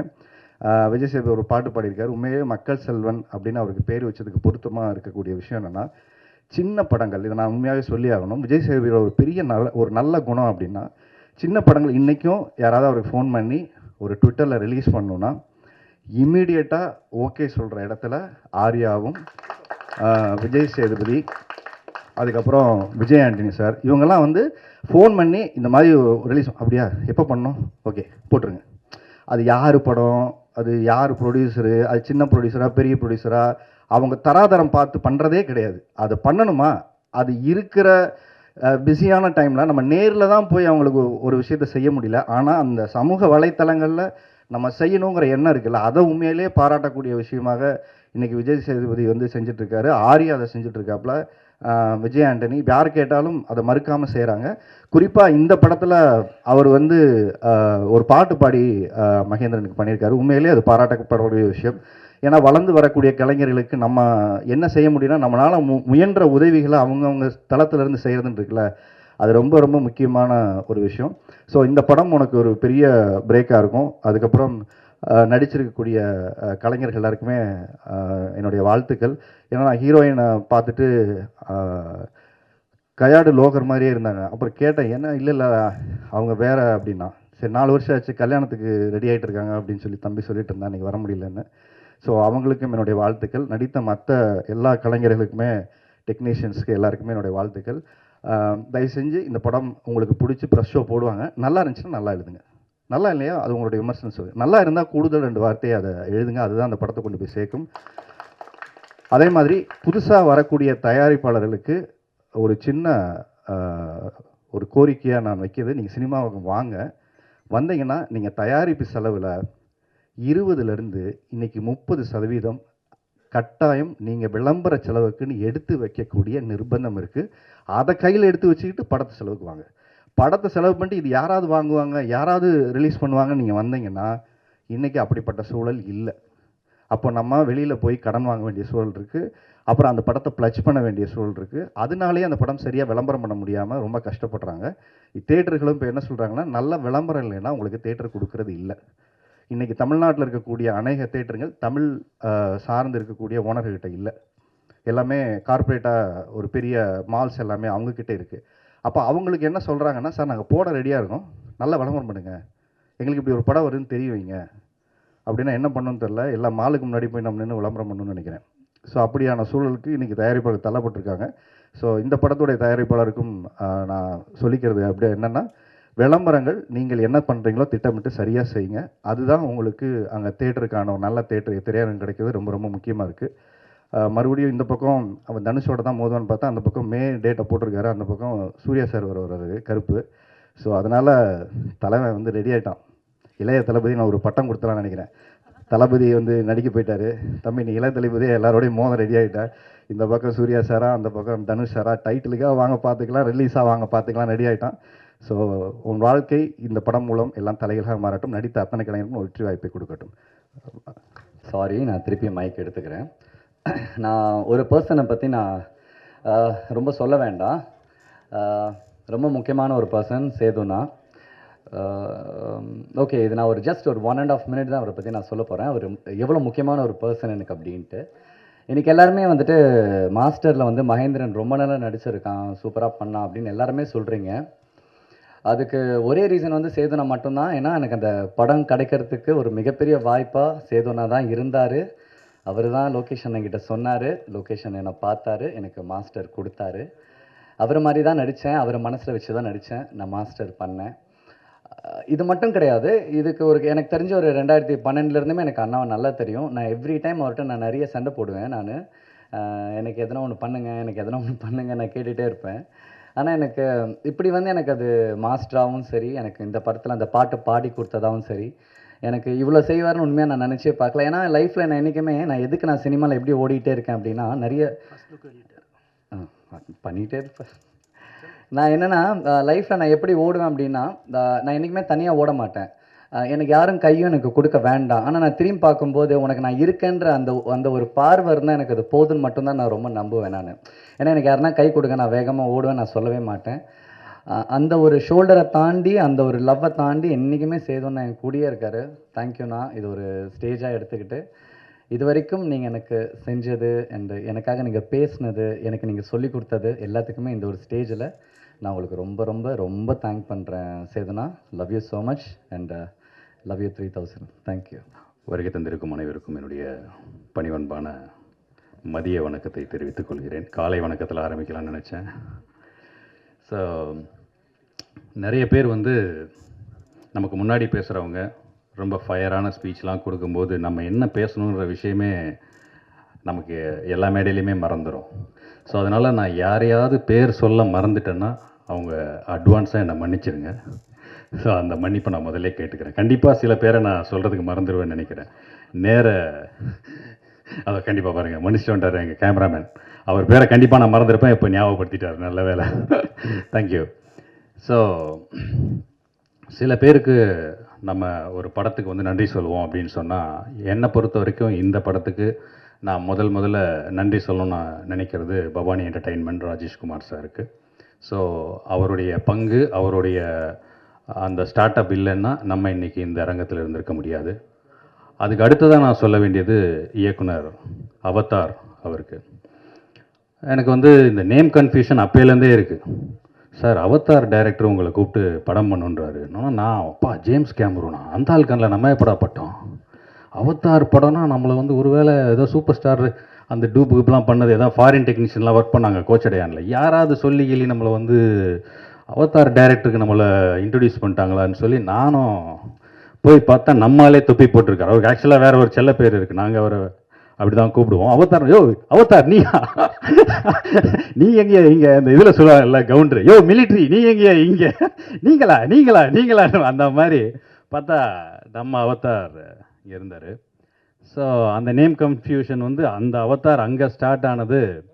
அடுத்து பார்த்தீங்கன்னா எங்களுடைய படத்தோட டைட்டில் கரா வரைக்கும் அந்த கன்ஃபியூஷன் ஆகிடுச்சு. நான் மூணாவதாக ஒருத்தருக்கு நன்றி சொல்லணும்னு சொன்னேன் தெரியுமா, அது வந்து வேல்ஸ் இன்டர்நேஷ்னலுக்கும் தனுஷ் சாருக்கும் தான். ஏன்னா அவங்க நடுவில் பூந்து இந்த டைட்டில் வந்து ஃபாஸ்ட்டாக ரிலீஸுக்கு வரலன்னா நாங்கள் ரிலீஸுக்கு இன்னும் லேட்டாக இருப்போம். குழந்தையே வளர்ந்துடுச்சு. ஸோ அடுத்ததாக வந்து எங்கள் படத்துடைய ஹீரோ, அவர் வந்து எங்கள் எல்லாத்தையும் அண்ணன்னு சொல்லுவார். பட் நாங்கள் ஸ்கூல் படிக்கும் போதும் சினிமாவில் நடிச்சிட்ருக்காரு.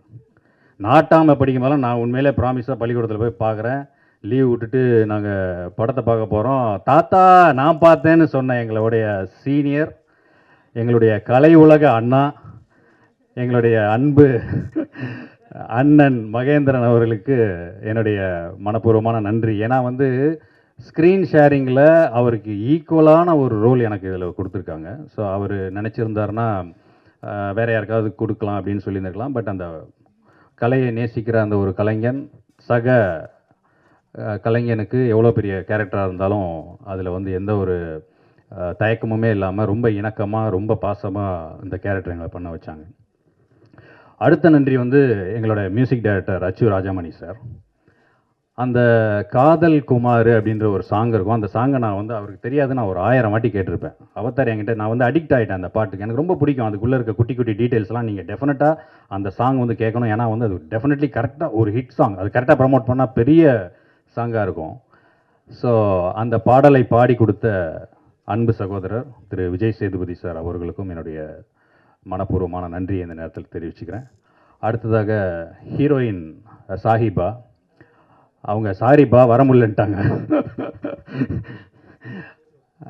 அவங்க வந்து ஏதோ அவங்களுடைய ஃபேமிலி ஃபங்க்ஷன் சேம் டேட்டில் கிளாஷ் ஆனதுனால அவங்க வர முடியல.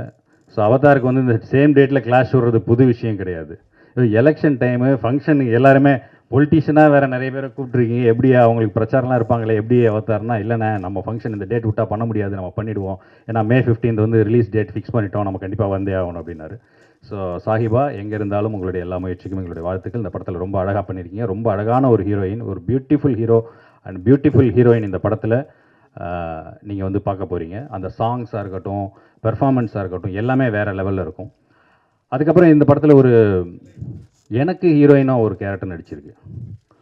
எனக்கு ஹீரோயின், ஆமாம், நான் 2 பேருக்கு நடுவில் உட்காந்துருந்தேன். நீங்கள் லெஃப்டாக ரைட்டான்னு கன்ஃபியூஸ் ஆகிருப்பீங்க. லெஃப்ட் ஹீரோயின் வந்து 2026 லெஃப்ட் வந்து 2006 எனக்கு ஹீரோயினாக நடித்தவங்க. என் பக்கத்தில் அந்த பக்கம் இருந்த காவியவர்ஷினி கணக்காணும் காலங்களில் என்னோட பேர் அவங்க. என்னை துரத்தி லவ் பண்ணுற மாதிரி ஒரு கதாபாத்திரம். ஆரம்பத்தில் நிறைய சண்டை இருக்கும், அதுக்கப்புறம் நாங்கள் வந்து அதில் சேருவோம்னு வச்சுங்களேன். கணக்கான காலங்களில் ஜீவா சார் அவர் கேரக்டர் பண்ணியிருப்பேன். அதில் எனக்கு பேரா நடித்த காவ்யா 2006. இந்த சைடு 2026 நம்ம கிமாயா. இப்போ கிமாயாவுக்கு டென்ஷன் என்னங்க நீங்கள் வந்ததுலேருந்து அவங்ககிட்டயே பேசிகிட்டு இருக்கீங்களே, யார் அந்த பொண்ணுன்னுச்சு. ஏமா நீ இங்கிலீஷ்லேயே பேசுகிற, நீ பேசுறது எனக்கு புரிய மாட்டேங்குது. அந்த புள்ள தான் தமிழில் பேசும், நான் பேசுகிறது அதுக்கு தான் புரியும், அது பேசுறது எனக்கு புரியுது, அதெல்லாம் நாங்கள் பேசிகிட்டு இருக்கோம். நீ ஒன்றும் தப்பாக நினச்சிக்காத. இப்போ ஃபங்க்ஷன் முடிஞ்சால் நான் கிளம்பிடும், அதுக்கப்புறம் ஃபுல்லாக நான் அவங்க கூட தான் பேசுவேன். இன்றைக்கி ஃபுல்லாக ப்ரமோஷன் வேறு போகணும் கிமாயா. I believe you. Okay, 3 days full promotion with you. We going all channels and interviews, everything with you. And so நல்ல ஒரு நண்பர், நல்ல ஃப்ரெண்டு கிமாயா. ஒரு டெடிக்கேட்டட் ஆக்டர், நீங்கள் வந்து பார்க்கவே முடியாது. ஆக்சுவலாக அவங்க பேர் அதெல்லாம் வந்து சொல்கிறது வேறு. ஒரு நல்ல ஃப்ரெண்டு. உண்மையை சொல்லிடுறேனே, எனக்கு வந்து அவங்க மேலே ஒரு சிஸ்டர் ஃபீல் தான் இருக்கும். ஒரு தங்கச்சி நம்ம கூட சண்டை போட்டால் எப்படி இருக்குமோ, என்ன அந்த பொண்ணு பார்த்தா தங்கச்சி ஃபீல் தான் வருது, ஜோடின்றீங்க அப்படிங்கிற மாதிரி இருக்கும். பட் ரொம்ப அவங்களே கேட்பாங்க, யோ என்ன கடைசியில் முதல்ல கட்சி நான் சாகிறேன், நீ ஃபீலே பண்ண மாட்டேங்கிறியே அப்படின்வாங்க. ஸோ அந்த மாதிரி. ஸோ அடுத்ததாக எங்களுடைய டெக்னீஷியன் ஃபைட் மாஸ்டர் ரவி அண்ணன். அவர் வந்து இந்த படத்தில் வேறு லெவலில் அவருக்கு கொடுக்கப்பட்ட அந்த கொஞ்ச நாளில் அவ்வளோ ஒரு பெர்ஃபார்மன்ஸ் வந்து எல்லார்கிட்டையும் வாங்கியிருப்பார். ஸோ நீங்கள் ஆக்டர்ஸை வந்து வேலை வாங்குறது ஈஸிங்க. crocodiles வந்து நிறைய டம்மியும் நாங்கள் ஷூட் பண்ணோம். அந்த crocodiles போர்ஷன் வந்து சாதாரண விஷயம் கிடையாது. உண்மையிலே ஒரு முதலையோட நாங்கள் ஷூட் பண்ணது வந்து குஜராத்தில் விஸ்வாமித்ரா நதிக்கரையில் ஒரு கோடவுன், அந்த பேஸ்மெண்ட்டில் நாங்கள் ஷூட் பண்ணுறோம். அந்த பேஸ்மெண்ட்டு கீழே பார்த்தீங்கன்னா உண்மையிலே முதலைங்க இருக்கும், ஒரு 100 முதல்ல படுத்து கிடக்கும். நாங்கள் ஃபஸ்ட் ஷெடியூல் முடிச்சுட்டு அந்த டம்மி கிம்மிலாம் அங்கேயே வச்சுட்டு வந்துட்டோம். நடுவில் ஒரு பெரிய மழை, ஆற்று தண்ணியெல்லாம் வந்து அந்த நாங்கள் ஷூட் பண்ணுற அந்த சப்வே கீழே வந்துருச்சுன்னு வச்சுங்களேன், அந்த செட்டுக்குள்ளே வந்துருச்சு. மழையெல்லாம் வடிஞ்சதுக்கப்புறம் எங்கள் ஆர்ட் டிபார்ட்மெண்ட்லாம் போயிட்டு அந்த டம்மி முதலையெல்லாம் எடுத்துகிட்டு வரணும்பா, எல்லாம் நனைஞ்சு வேஸ்ட்டாக போயிருக்க போது என்ன ஆச்சுன்னு போய் பாருங்கன்னு சொன்னால் 2 முதல்ல உண்மையிலே வாழை ஆட்டியிருக்குது. அலறி அடித்து ஓடி வந்தாங்க. ஏன்னா உண்மையான முதல்ல அந்த ஆத்தங்கரையிலேருந்து இறங்கி உள்ள செட்டோட செட்டாக வந்து கலந்துருச்சு, குரூப்பில் டூப் ரவுண்டு மாதிரி. ஸோ இந்த மாதிரி நிறைய சம்பவங்கள் இந்த படத்தில். அண்டு கேமராமேன் வில்லியம் சார் பொறுத்த வரைக்கும் அவருக்கும் அவர் கொடுக்கப்பட்ட நேரத்தில் ஒரு பிரம்மாண்டமான ஒரு படைப்பை உருவாக்கியிருக்காரு. ஸோ அவருடைய டெக்னிக்கல் ஒர்க்கும் லைட்டிங்ஸும் ரொம்ப சூப்பராக இருக்கும். ஏன்னா இந்த படத்தை பற்றி நான் ஃபுல்லாகவே இந்த படத்தை பற்றி தான் பேசிகிட்டு இருக்கேன். ஸோ அதனால் கொஞ்சம் டைம் இருக்கும், எல்லாத்தையும் பற்றியும் சொல்லணும், தயவு செஞ்சு மன்னிக்கணும். அண்டு இப்போ இந்த படம் வெளிவரதுக்கு முக்கியமான ஒரு காரணம் அப்படி யாருன்னு சொன்னால் பிரேமநாத் அண்ணன். இந்த படத்தில் ஒரு பெரிய டான், நான் வந்து சின்ன டான் தான், எனக்கு மேலே ஒரு பெரிய டானாக இந்த படத்தில் அவர் என்னையே போட்டு தள்ளுறதுக்கு தேடிட்டு இருக்க ஒரு டானாக அவர் நடிச்சிருப்பார் பிரேம்நாத் அண்ணன். அவர் சொன்னார் இல்லையா, ஃபஸ்ட்டே நம்ம ஐயனார் சார் பேசினார் இல்லையா, இந்த படத்தோடைய இவர் பிரேம்நாத் அண்ணன் சொன்னால் நான் என்ன வேணால் செய்வேன், அந்தளவுக்கு நம்பிக்கை நட்சத்திரம் சொன்னார் இல்லையா. ஸோ அவருக்கு இந்த படத்தை இனிஷியேட் எடுத்து இன்றைக்கி ரிலீஸுக்கான எல்லா முயற்சியும் செய்தார். அவருக்கு என்னுடைய நன்றி. அடுத்ததாக என்னுடைய மிகப்பெரிய நன்றி என்னென்னா, இன்றைக்கி உள்ள இந்த சினிமாவுடைய இதில் ஒரு ஃபுல் ரிஸ்க் எடுத்து இந்த இதை வந்தே ஆகணும். Day 1 பூஜையில் எப்படி நம்ம பார்த்தோமோ, அந்த பூஜையிலிருந்து இந்த படத்தில் ஒரு கதாபாத்திரமாகவும் நடித்து அவர் ரோலையும் அவர் சின்சியராக செஞ்சு, அதுக்கு அடுத்து அவதாருக்கு இன்னொரு படம் பண்ணுறதுக்கான ஒரு முன்னேற்பாடுகளையும் செஞ்சு, இப்போ இந்த படத்தை ரிலீஸ் வரைக்கும் கொண்டு வந்து, இன்றைக்கும் அவருக்கு பல வேலைகள் இருக்குது, அந்த வேலைகளுக்கு நடுவுலையும் இந்த ஃபங்க்ஷனை வெற்றிகரமாக நடத்தி முடிக்கணும் அப்படின்னு நினைக்கிற அந்த ஒரு உயர்ந்த உள்ளம். சினிமாவுக்கு அவர் செய்கிறதுக்காக நான் அந்த விஷயத்தை சொல்லலை, அவருடைய பகுதி மக்களுக்காக அவர் செய்கிற அந்த ஒரு விஷயத்துக்காகவும் சேர்த்தே நான் சொல்கிறேன். ஸோ அப்படிப்பட்ட ஒரு நல்ல மனிதர்கள் இண்டஸ்ட்ரிக்குள்ளே வர்றது எங்களுக்கு இன்னும் மிகப்பெரிய பலமாக இருக்கும்னு நினைக்கிறேன். ஸோ அண்ணன் சேலம் ஐயனார் அவர்களுக்கும் என்னுடைய நன்றியை இந்த நேரத்தில் தெரிவிச்சுக்கிறேன். அண்டு இந்த படத்தை ரிலீஸ் பண்ணுற மங்களம் சினிமாஸ் அண்ணன் பிச்சைமுத்து அண்ணன் அவர்களுக்கும் என்னுடைய மனமார்ந்த நன்றியை தெரிவிச்சுக்கிறேன். ஸோ இன்னும் நிறைய பேர் சொல்ல வேண்டியது இருக்குது. ஆங்கர் மட்டும் பின்னாடி இருந்து பார்த்துட்டே இருக்காங்க. ஏன்னா கரெக்ட் டைமுக்கு வந்தது அவங்க தான், 10:30 மணிக்கு. நீங்கள் எல்லாம் வந்து உட்காருங்க, எனக்கு டைம் சொல்லிட்டானுங்க, நான் எப்போ வரணுமோ வந்துக்கிறேன் அப்படிங்கிற மாதிரி. அண்ட் இதில் ஒரு சாங் ஒன்று பாடி ஒரு நல்ல ஒரு டான்ஸ் ஒன்று பண்ணியிருக்கிற ஆக்ட்ரஸ் மாரிமுத்து, நமிதா மாரிமுத்து. அந்த நேம் கன்ஃபியூஷன் நான் சொன்னேன் இல்லையா, கரா அவதார், அது மாதிரி நமிதா ஒரு பாட்டு பாடுறாங்க. என்ன பாட்டியா? ஏ மச்சான் என்ன மச்சான் பாட போகிறாங்க, நமிதா பாடுவாங்களான்னு பார்த்தா இந்த நமிதா வேற லெவலில் அவங்க என்ன நமிதா என்ன அனுஷ்கா மாதிரி இருக்காங்க ஆளு அப்படின்னு. ஸோ அவங்க அவ்வளோ அழகான ஒரு பாடல் பாடியிருக்கிறாங்க.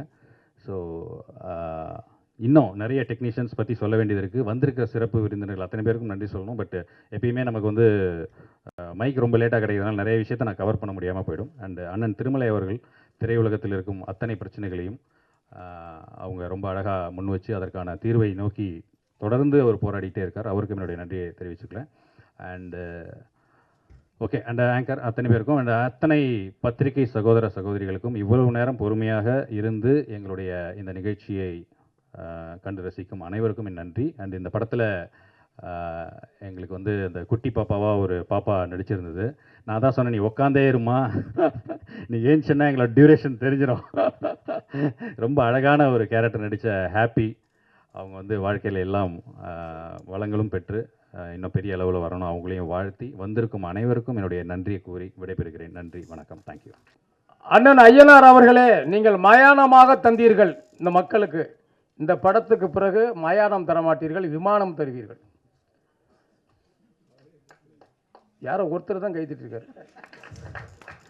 ஏன்னா நான் எழுதி வச்சுக்கோங்க, எல்லாம் நிறைய பேர் ஒரு 80% நண்பர்கள் தான் பத்திரிகையில், 85% கூட இருக்கும். வெற்றி இயக்குனர் வெல்லும் இயக்குனர், வெற்றியின் இயக்குனர் வெல்லும் இயக்குனர், வீரத்தின் இயக்குனர், விருதுகளை குவிக்கும் இயக்குனர், வினாடி நேரம் கூட அவனை பிடிக்க முடியாது என்று அவதாரம் எடுத்த இயக்குனர் இந்த ஓரத்திற்கும் இந்த அவதார் இயக்குனர்.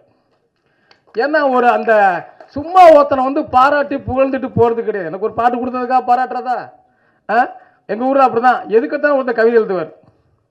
ஒருத்தர் இறந்துட்டான்னு கவிதை கேட்டதுக்கு முனிசாமி என்னும் முதியோர் மறைந்தனையோ, அவர் பேர் முனிசாமி, அவர் முனிசாமி என்னும் முதியோர் மறைந்தனையோ மூத்த தமிழ் கோவேனர். அவன் முனிசாமி வந்து தெலுங்காரன், மூத்த தமிழ் கோவை, மூக்கு மூ போட்டது. இப்படி புகழ்ந்து ஒரு வெற்றித்தனமாக புகழ்றது ஒரு காமெடி ஆகிடும். இவருடைய திறமைகளை பார்த்து இந்த ட்ரெய்லரை பார்த்து அவ்வளோ ஒரு நேர்த்தியான அடர்த்தியான, ஏன் இவர் பெரிய வெற்றி பெறுவார்னு சொன்னால் அது காரணம் சொல்லணும். சும்மா ஒருத்தரை பாராட்டுறது கிடையாது. வாரேன் அடுத்து மகேந்திரனை பற்றிலாம் பேச வேண்டியிருக்கு. 2 நிமிஷத்தில் எப்படி பேசுறது? எப்படின்னா ஒரு சாட்டிஸ்ஃபைடே ஆக மாட்டார். இதுதான் முக்கியமான விஷயம். ஒரு படைப்பாளி திருப்தி அடைய மாட்டான். அடர்த்தியாக இருக்கும். இது எங்கேயுமே இல்லையே பார்த்தீங்களா? சொன்னார், ஜீவா சொன்னார், அந்த குமார் பாட்டு புதுசாக இருக்கே, எத்தனையோ முறை கேட்டேன். எத்தனை ஜீவான எத்தனை வாட்டி கேட்டீங்க? 500 வாட்டி. இதுதான் அந்த புதுசு. எப்போ பார்த்தாலும் ஒரே மானே தேனே கட்டிப்பிடி மாமன் தோலை தொட்டு கட்டி, என்னதுக்குடா அந்த கன்றாவையே தரோட சொல்லுவீங்க? ஒரு புதுசாக எக்ஸ்பெரிமெண்டல் ஒரு டைரக்டர். அவரை பாராட்டி எனக்கு எதாவது போதா? என்னுடைய இலக்கு ஏதாவது ஒரு பல்கலைக்கழகத்தில் ஏதாவது ஒரு பெரிய பதவியில் போகணும், ஏதோ ஒன்று ஏழை மாணவர்களுக்கு உதவி பண்ணணும். அது பார்த்தா அண்ணன் உண்மையிலே நான் உங்களை கை கொடுத்து வணங்குறேன். இந்த ஏழைங்களுக்கு அதாவது நீங்கள் விமானம் கொடுக்க போகிறீங்க. வந்து மயானம் கொடுத்தீங்க. அது பெரிய சந்தோஷமான விஷயம். அதுதான் நீங்கள் வந்து அரசியல் எந்த கட்சி என்னன்னு தெரியாது. அவர் சொன்னார், நான் வந்து தளபதியுடைய ரசிகர்னு ஒருத்தர் சொன்னார். யார் சொன்னாங்க? 2 பேர் இருக்குன்னு சொன்னாங்க. நானும் ஒரு தளபதியுடைய ரசிகர் தொண்டர் தான். நான் முத்துவேல் கருணாநிதி ஸ்டாலிங்கிற தளபதியோட தொண்டர்னா. அதாவது இன்னொருத்தர் சொன்னார், இந்த ஆமாம் அப்பா என்னன்னா காமெடி என்னன்னா, எவ்வளோ சிரிப்பு வந்துச்சு எனக்கு பின்னால் உட்காந்துருக்கும் போது. இந்த பிரச்சனைகள் காரணம் காவல்துறை, அரசியல். ஐயா, ஒரு ஓரத்தில் எங்கேயாவது ஒரு காக்கா உட்காந்து கரண்ட் போனால் அதுக்கு மூக்காவா காரணம்? என்னங்க நியாயம் இது? ஒரு பேச மீனிங் இருக்கணும். இங்கேருந்து போயிட்டு இருக்கோம், அங்கே ஒருத்தர் கொண்டு வச்சா அதுக்கு என்ன பண்ண முடியும்? இந்த தமிழ்நாட்டில், இந்தியாவில், உலகத்தில் எல்லாம் சொல்கிறான், அடுத்த செகண்டில் இந்த தமிழ்நாட்டில் உள்ள போலீஸ்காரன் தான் கரெக்டாக பிடிக்கிறாங்கன்னு. அது இங்கே தேவையில்லாத டாபிக்கு. அதுக்கு சொல்ல வரேன், அவருக்கு பதில் சொல்கிறேன் சொல்ல வரேன். ஆனால் உண்மையிலே அருமையான ஒரு கிரியேட்டர்ஸ். மகேந்திரனுடைய பெரிய ரசிகர் தான். அந்த தம்பிகிட்ட வந்து எல்லா திறமையும் இருக்கும். ஆடல் இருக்கும், பாடல் இருக்கும், நடனம் இருக்கும், அதை விட எளிமை இருக்கும், பணிவு இருக்கும், எல்லா திறமையும் ஒன்றா சேர்ந்துருக்கும். அவங்ககிட்ட விருதுகள் இன்னும் பல குவிந்திருக்கும். நல்லா பலத்தை கை தட்டுங்க. ஏன்னா அவ்வளோ திறமைக்காரன்.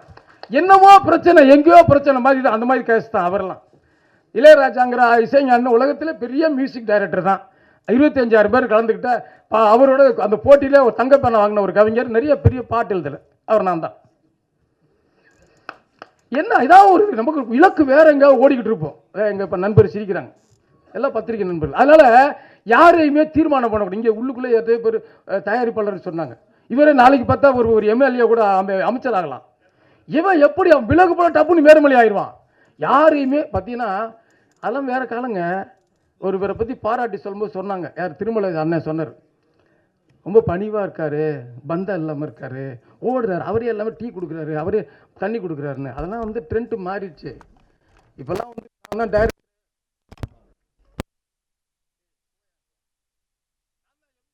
அப்படிலாம் பந்தாலாம் பண்ண முடியாது. Come to the people, for the people, among the people, to the people. அதான் இங்கே இருக்க முடியும். நீ பாட்டுக்கு அந்த இதெல்லாம் யாரு அல்லோ அண்ணன் அண்ணன் குளிக்கிறாரு, ஏய் வெளியே வர சொல்கிறேன், அதெல்லாம் வேற மாதிரி ஆயிடுச்சு. உலகமே மாறிக்கொண்டு போய் கொண்டிருக்கிறது. நீங்கள் இயக்குனர் பணிவாகவும் கனிவாகவும் அடக்கமாகவும் தொடக்கமாகவும் வெற்றியாகவும் இருக்கணும். அத்தனை அந்த அச்சுவை பற்றி அவர் வேற ஜீவாவே சொல்லிட்டார். அச்சுவோடைய பாடல்களை பற்றி சொல்லவே தேவையில்லை. அனைவருக்கும் வாழ்த்துகள். இந்த படம் எப்படி பிரமாண்ட வெற்றிகளை பெறப்போகுது என்பது இந்த தீர்ப்பு எழுதக்கூடிய நீதிபதிகள் இங்கே ஒரு 75-80 பேர் உட்காந்துருக்கீங்க. நான் சொல்கிறேன் உங்களுக்கு, எனக்கு எழுதிக்கங்க. பிரம்மாண்ட வெற்றிகளை பெறப்போகிறது. காரணம் புதுமை, அருமை, சிறப்பு. வணக்கம். அனைவருக்கும் காலை மற்றும் மதிய வணக்கம். அற்புதமான விழாவிற்கு என்னை அழைத்ததற்கு மிகப்பெரிய நன்றி. கண்டிப்பாக பிரேம்நாத் சாருக்கு தான் நான் சொல்லிக்கணும். ஏன்னா அந்த ஒரு மனிதர் வந்து அவருக்கு இருக்கக்கூடிய ஒரு ஆர்வம். நான் வந்து நிறைய அவருக்கு கச்சேரிகள் போய் பாடியிருக்கேன். அவுட்டர்லாம் நிறைய உள்ள இன்டீரியரெல்லாம் போய் பாடுவோம். அதாவது திருநெல்வேலிக்குள்ள மக்கள்லாம் பார்க்கவே முடியாத சினிமா படங்களில் ஜஸ்ட் ஆர்டிஸ்ட் எல்லாம் அப்படியும் வெறும் படத்தில் மட்டும் பார்க்கக்கூடிய இடத்துல இருக்கக்கூடிய ஒரு ஒரு ஒரு ஏரியாவாக இருக்கும். அங்கே கொண்டு போய் எல்லா கலைஞர்கள், அதாவது நம்ம கிங்காங் அண்ணன், போண்டாமணி அண்ணன், அந்த மாதிரி இருக்கக்கூடிய நிறைய பேர் இப்போ வாய்ப்பு இல்லாமல் இருக்கக்கூடிய ஆர்டிஸ்ட் எல்லாம் மறந்து போனவங்களெல்லாம் கொண்டு போயிட்டு அவ்வளோ ஒரு அற்புதமான இசை நிகழ்ச்சி நடத்துவார். ஆடல் பாடல், பாம்பேலேருந்து டான்சர்ஸ்லாம் வர வச்சு கம்ப்ளீட்டாக ஒரு ஸ்டேஜையும் மாற்றக்கூடிய ஒரு மனிதர். எல்லாருக்குமே வந்து வாய்ப்பு கிடைக்கணும், எல்லா மக்களும் அவங்கள போய் ரீச் அவுட் ஆகணுங்கிறது அவரோட. இப்போல்லாம் எனக்கு கிட்டத்தட்ட வந்து அவர் ஒரு 20 வருஷமாக தெரியும். அப்பத்துலேருந்தே அந்த மாதிரி ஒரு ஷோஸை வந்து கொண்டு வரணுங்கிறது அவரோட ஒரு பெரிய ஆசை. அதில் அவரோட ஆர்வம், அந்த ஆர்வத்தின் அடிப்படை தான் இன்னைக்கு அதுக்கப்புறம் அவர் நடிக்க ஆரம்பித்து நடிப்புலேருந்து தயாரிப்பு வரைக்கும் அவர் வளர்ந்துருக்காருங்கிறதுக்கு ஒரு பெரிய பாராட்டுகள் மற்றும் கைத்தட்டல் கண்டிப்பாக கொடுக்கலாம். ஏன்னா இந்த வளர்ச்சி அவ்வளோ ஈஸி கிடையாது. ஒவ்வொரு ப்ரோக்ராமுக்கும் போய் கஷ்டப்பட்டு அதிலிருந்து வர காசுகளெல்லாம் எடுத்து வச்சு அதை சேர்த்து வச்சு ஒன்றுத்தை பண்ணணுங்கிறது வந்து ஒரு பெரிய மனசு வேணும். அதுக்கு ஒரு கண்டிப்பாக பெரிய தைரியமும் இருக்கணும். நிச்சயமாக நான் எல்லாருக்கும் என்ன சொல்கிறேன் அப்படின்னா வந்து கண்டிப்பாக நிறைய தயாரிப்பாளர்கள் வராங்க இங்கே. லாட் ஆஃப் இப்போ கூட ரீசெண்டாக 2-3 படம் போன மாதம் ரிலீஸ் ஆச்சு. ப்ரொடியூசர் வந்து டோட்டலாக லாஸ் மேடம் அப்படின்னு எனக்கு ஃபோன் பண்ணி அப்போ சொல்லும்போது ரொம்ப வருத்தப்பட்டு சொன்னார், இது என்னோட முதலும் கடைசி படம் அப்படின்னு சொன்னார். நான் பேர் சொல்ல விரும்பலை. என்ன காரணம் அப்படின்னா கண்டிப்பாக அவங்க போடுற பணத்தை வந்து நஷ்டம் அப்படிங்கிற ஒரு இடத்துக்கு கொண்டு போய் நிறுத்துறது மட்டும்தான் இதுக்கு முக்கிய காரணமாக இருக்குது. கண்டிப்பாக இது மக்கள் நிறைய பேர் வந்து என்ன பண்ணுறாங்க, படம் நல்லா இல்லைன்னு ஜஸ்ட்டு ஒரே ஒரு ஷோவை பார்த்துட்டு வந்து சிம்பிளாக வெளியே சொல்லிட்டு போயிடுறாங்க அவங்க கருத்தை. ஆனால் அதுக்கு பின்னாடி எவ்வளோ பேரோட உழைப்பு இருக்குது, எவ்வளோ பேர் இதனால் வாழறோம், இதுக்கான பின்னாடி பேக்ரவுண்ட் ஒர்க் எவ்வளோ இருக்குங்கிறது நம்ம எல்லாருக்குமே தெரியும். கண்டிப்பாக ஓடிடியில் மட்டும் உட்காந்து படம் வந்தால் பார்த்துக்கலாம் அப்படின்னு இல்லாமல் திரைப்படங்களில் போய் கண்டிப்பாக தியேட்டர்ஸில் போய் படத்தை பார்த்து நம்மளால் முடிஞ்ச ஒரு கான்ட்ரிபியூஷன் கொடுத்தீங்கன்னா தயாரிப்பாளர்கள் பின்தங்கி இருக்க மாட்டாங்க. மறுபடியும் படங்கள் வாய்ப்புகள் வந்துக்கிட்டே இருக்கும், எடுத்துக்கிட்டே இருப்பாங்க, நிறைய பேர் வாழலாம். நிச்சயமாக வந்து நான் அதை முக்கியமாக இங்கே சொல்ல விரும்பிக்கிறேன். ஏன்னா நான் வீட்டில் இருக்கவங்களும் சொல்லுவாங்க, ஓடிடியில் எப்படியும் வரும் பார்த்துக்கலாம் விடு, இப்போ எதுக்கு தேட்டருக்கு போய் செலவு பண்ணுற அப்படின்றாங்க. ப்ளீஸ் அதை பண்ணாதீங்க, கண்டிப்பாக தேட்டரில் பாருங்கள். என்ன இந்த விழாவிற்கு அழைத்ததற்கு மிகப்பெரிய நன்றி. மேடையில் இருக்க அனைத்து ஜாம்பவான்களுக்கும் பெரிய நன்றிகள். கரா படத்துக்கு ஒரு பெரிய வாழ்த்துக்கள். தேங்க்யூ. அனைவருக்கும் என்னுடைய மதிய வணக்கம். எல்லாமே வந்து நமிதா மாரிமுத்து வந்து ஒரு மாடலாக, ஒரு ஆக்ட்ரஸாக நிறைய ஃபேஷன் ஷோஸில் பார்த்துருப்பீங்க. பட் இந்த படத்தில் ஒரு சிங்கராக இன்ட்ரடியூஸ் பண்ணியிருக்காங்க. ரொம்ப ரொம்ப ரொம்ப ஹாப்பியாக இருக்குது. இந்த வாய்ப்பு கொடுத்த டேரக்டர் சாருக்கும் அதுக்கப்புறம் மியூசிக் டைரக்டர் அச்சு அவங்க எல்லாத்துக்குமே வந்து என்ன சொல்கிறதுன்னு தெரியல. பிகாஸ் எனக்கு ரொம்ப நாள் ஆசை என்னோட வாய்ஸ் ஒரு படத்தில் ஒரு பாட்டில் கேட்கணும்னு அது நிறைவேற்றி கொடுத்துருக்காங்க. அதுவும் இல்லாமல் இந்த படம் வந்து அவங்க சொன்ன மாதிரி நானும் அவங்க கூட ட்ராவல் பண்ணிட்டு இருந்தேன், ரொம்ப வருஷம் ட்ராவல் ஆன படம். ஸோ அட் லாஸ்ட் இந்த படம் ரிலீஸ் ஆக போகுது நினைக்கிறப்ப எனக்கு ரொம்ப ரொம்ப சந்தோஷமாக இருக்குது. அண்ட் என்டையர் டீம் ஆஃப் கராக்கு என்னோட ஆல் த பெஸ்ட். கண்டிப்பாக மக்கள் இந்த படத்தை தேட்டரில் போய் பார்த்து ஆதரவு கொடுங்க. நன்றி, வணக்கம். This is my debut, and 9 years back I got this stage and this podium to speak. It was very long journey for me, not easy even. So thank you, Avatar sir, you choose me, and for him I can say just a content creator and a good quality man. अगर ये movie 10 साल बाद भी release होती तब भी hit होती. So must watch Candy. Kara movie, I'm playing a Candy role, and I want to say thank you to my mom, dads. They give me a good strength and powerful aura. Then I sustaining in the industry. It's not easy. Everyone sitting here, they knows our journey. So thank you very much, and I want to say thank you to our producer sir, Salim sir and Rajesh sir, and Jeeva, Mahendran, Saiba. We worked together. We was I see I'm shaking now. This is my first ever debut and I'm very happy, and thank you to covering us, and must watch Kara movie. Thank you. Press media எல்லாருக்கும் வணக்கம். நான் உங்களை பற்றி லாஸ்ட்டாக பேசுகிறேன். Mahendar, I root for you, I love you. This film will be a blockbuster for you. I am manifesting that. ஏன்னா is such a hard worker. மகேந்திரனுக்காக இந்த படம் வந்து 100 நாள் இல்லை 200 நாள் ஓடணும். So thank you for that. And நம்ம டெக்னீஷியன்ஸ், கேமராமேன் சாராக இருக்கலாம், ஆர்ட் டைரக்டராக இருக்கலாம், உங்களோட ஹார்ட் ஒர்க்லாம் வந்து அன்எக்ஸ்பிளைனபிள் அண்ட் அன்இமேஜினபிள். இந்த மாதிரி ஒரு கோர் சப்ஜெக்ட்டுக்கு இந்த மாதிரி வந்து ஒரு ஒர்க் பண்ணுறதுன்றது சாதாரணமான விஷயம் கிடையாது. ஸோ உங்களுக்கு எல்லாருக்குமே என்னோடய வாழ்த்துக்கள். God bless you all. To all the other artists, my wishes to you all. அதே மாதிரி ஜீவா பிரதரை பற்றி பேசணும். எனக்கு ஒரு நாளைக்கு பிளைண்டாக இருந்தேன். ஐ வாஸ் ஜஸ்ட் ரெக்கார்டிங்கில் இருக்கும்போது எனக்கு ஒரு நாள் கால் வருது. எனக்கு கால் பண்ணிவிட்டு உங்கள் என்ன பண்ணி வச்சுருக்கீங்கன்னு அப்படின்னு யாருக்கு அந்த கால் உங்களுக்கு. ஸோ என்ன பண்ணி வச்சுருக்கீங்கன்னு கேட்டுட்டு and he was talking about the song. அது ஒரு இன்ட்ரிகேட் டீட்டெயில்ஸ் வந்து ரொம்ப பக்தி போல் இருக்குது. சரி, ஓகே. ஸோ அந்த ஒரு இன்ட்ரிகேட் டீட்டெயில்ஸ் பற்றி நீங்கள் ரொம்ப சொல்லும்போது I was very very excited. ஏன்னா அந்த மாதிரி யாருமே ரொம்ப சொல்ல மாட்டாங்க. So but thank you so much for that, and you have done a terrific role. இதில் ரொம்ப ரொம்ப happy for you. And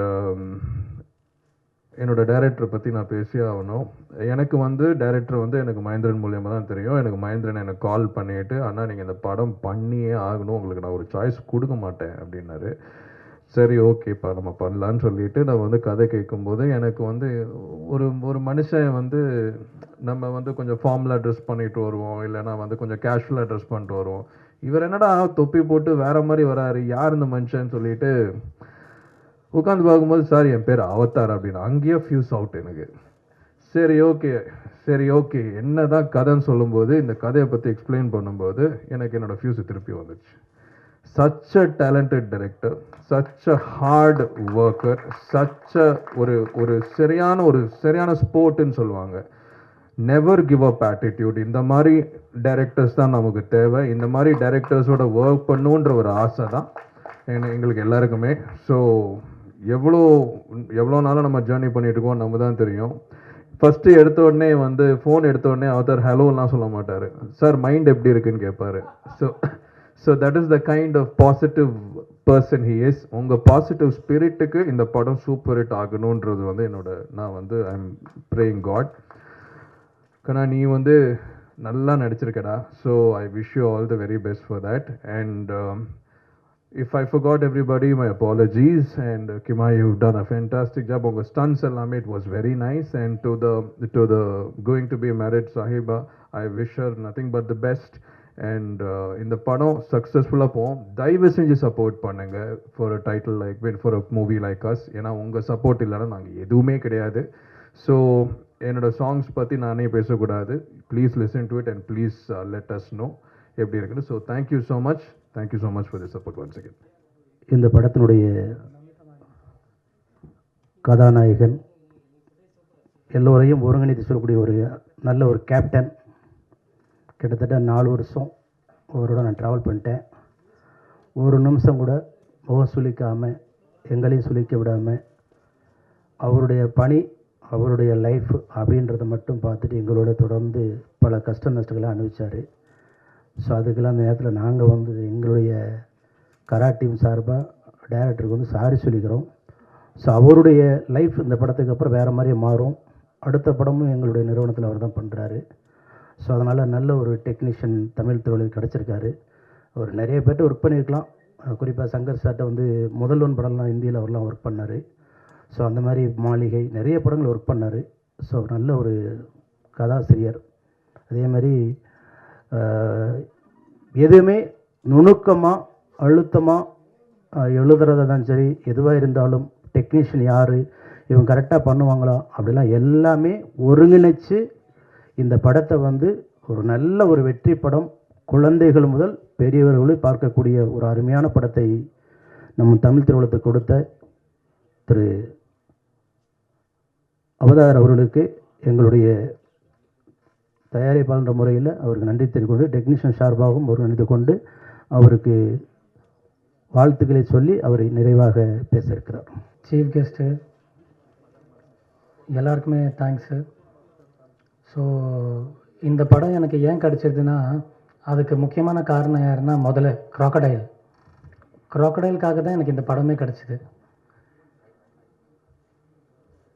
so இந்த படத்தில் வந்து நான் ப்ரொடியூசர் வெங்கை சாருக்கு ரொம்ப தேங்க்ஸ் சொல்கிறேன். பவானி என்டர்டெயின்மெண்ட்டுக்கு ரொம்ப தேங்க்ஸ் சொல்லிக்கிறேன். இந்த சப்ஜெக்ட் வந்து மாஸ்டர் மகேந்திரனுக்கு வந்து நான் சொல்லும்போது, அந்த காதல் குமார் கேரக்டர் அவர் வந்து கம்ப்ளீட்டாக இதை உள்ளே வாங்கி இந்த ரோல் வந்து நான் அவர்கிட்ட சொன்னது எக்ஸாம்பிள் என்னென்னா, சுமார் முஞ்சி குமார் சேம் அந்த கேரக்டரோட அடாப்டேஷன். அதை அவர் ரொம்ப பியூட்டிஃபுல்லாக உள்ளே வாங்கி ரொம்ப நல்லபடியாக பண்ணி எனக்கு ரொம்ப சப்போர்ட் பண்ணார். அவரை ஓகே பண்ணுறதுக்காக நாங்கள் டெஹ்ராதூன் வேறு போயிருந்தோம். ஸோ இந்த அளவுக்கு இருந்தது. ஆனால் அவர் வந்து இப்போ மியூசிக் டைரக்டர் யாரை போடலான்னு சொல்லும்போது, அச்சுராஜ்மணி போடலான்னு சொல்லும்போது, சார் அது அவர் சம்பளம் நமக்கு எப்படி சார் ஒர்க் அவுட் ஆகும், நம்ம பட்ஜெட் ஒரு ரேஞ்சில் இருக்கே சார், அதை நான் பார்த்துக்கிறேன் அப்படின்னு சொல்லி, சரி அதுக்கப்புறம் அவர்கிட்ட பேசி சப்ஜெக்ட் சொன்னதுக்கப்புறம் சம்பளம்லாம் ஒன்றும் ப்ராப்ளம் இல்லை அப்படின்னு சொல்லி, அவரோட சம்பளம் என்ன இருக்கோ அதெல்லாம் மைண்டில் வச்சுக்காமல் இந்த சப்ஜெக்ட் நான் பண்ணோம், நான் உங்களுக்கு சப்போர்ட் பண்ணுறேன் அவதாருன்னு சொல்லிட்டு கம்ப்ளீட்டாக பேக்ரவுண்ட் மியூசிக்லேருந்து ஒரு விஷயத்துக்கும், அந்த பேக்ரவுண்ட் மியூசிக் பண்ணும்போது கூட அந்த காதல் குமாரோட கேரக்டருக்காக அவர் சிரிச்சுக்கிட்டே பண்ணிக்கிட்டு இருப்பார்.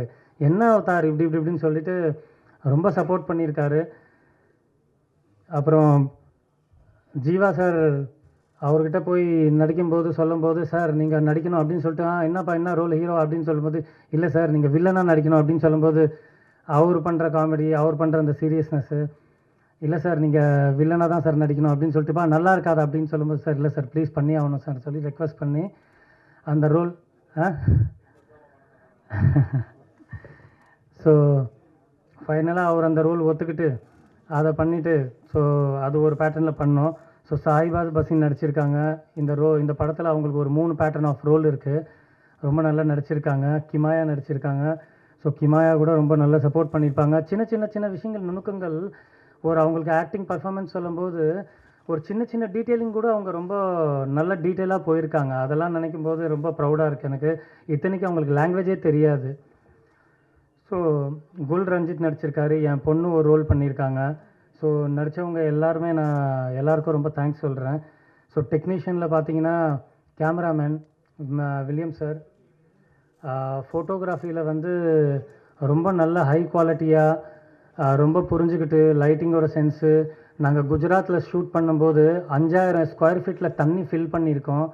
ஸோ அந்த 5000 ஸ்கொயர் ஃபீட்டில் தண்ணி ஃபில் பண்ணியிருக்கோன்றதுனால ரொம்ப காம்ப்ளிகேஷன்ஸ் இருக்கும். ஸோ லைட்டிங் கீழே செட் பண்ண முடியாது, லைட்டிங் மேலே தான் செட் பண்ணணும். அந்த விஷயத்தை ரொம்ப பியூட்டிஃபுல்லாக ஹேண்டில் பண்ணியிருக்காரு அவர். ஸோ ரொம்ப தேங்க்ஸ் சொல்லிக்கிறேன் சார்.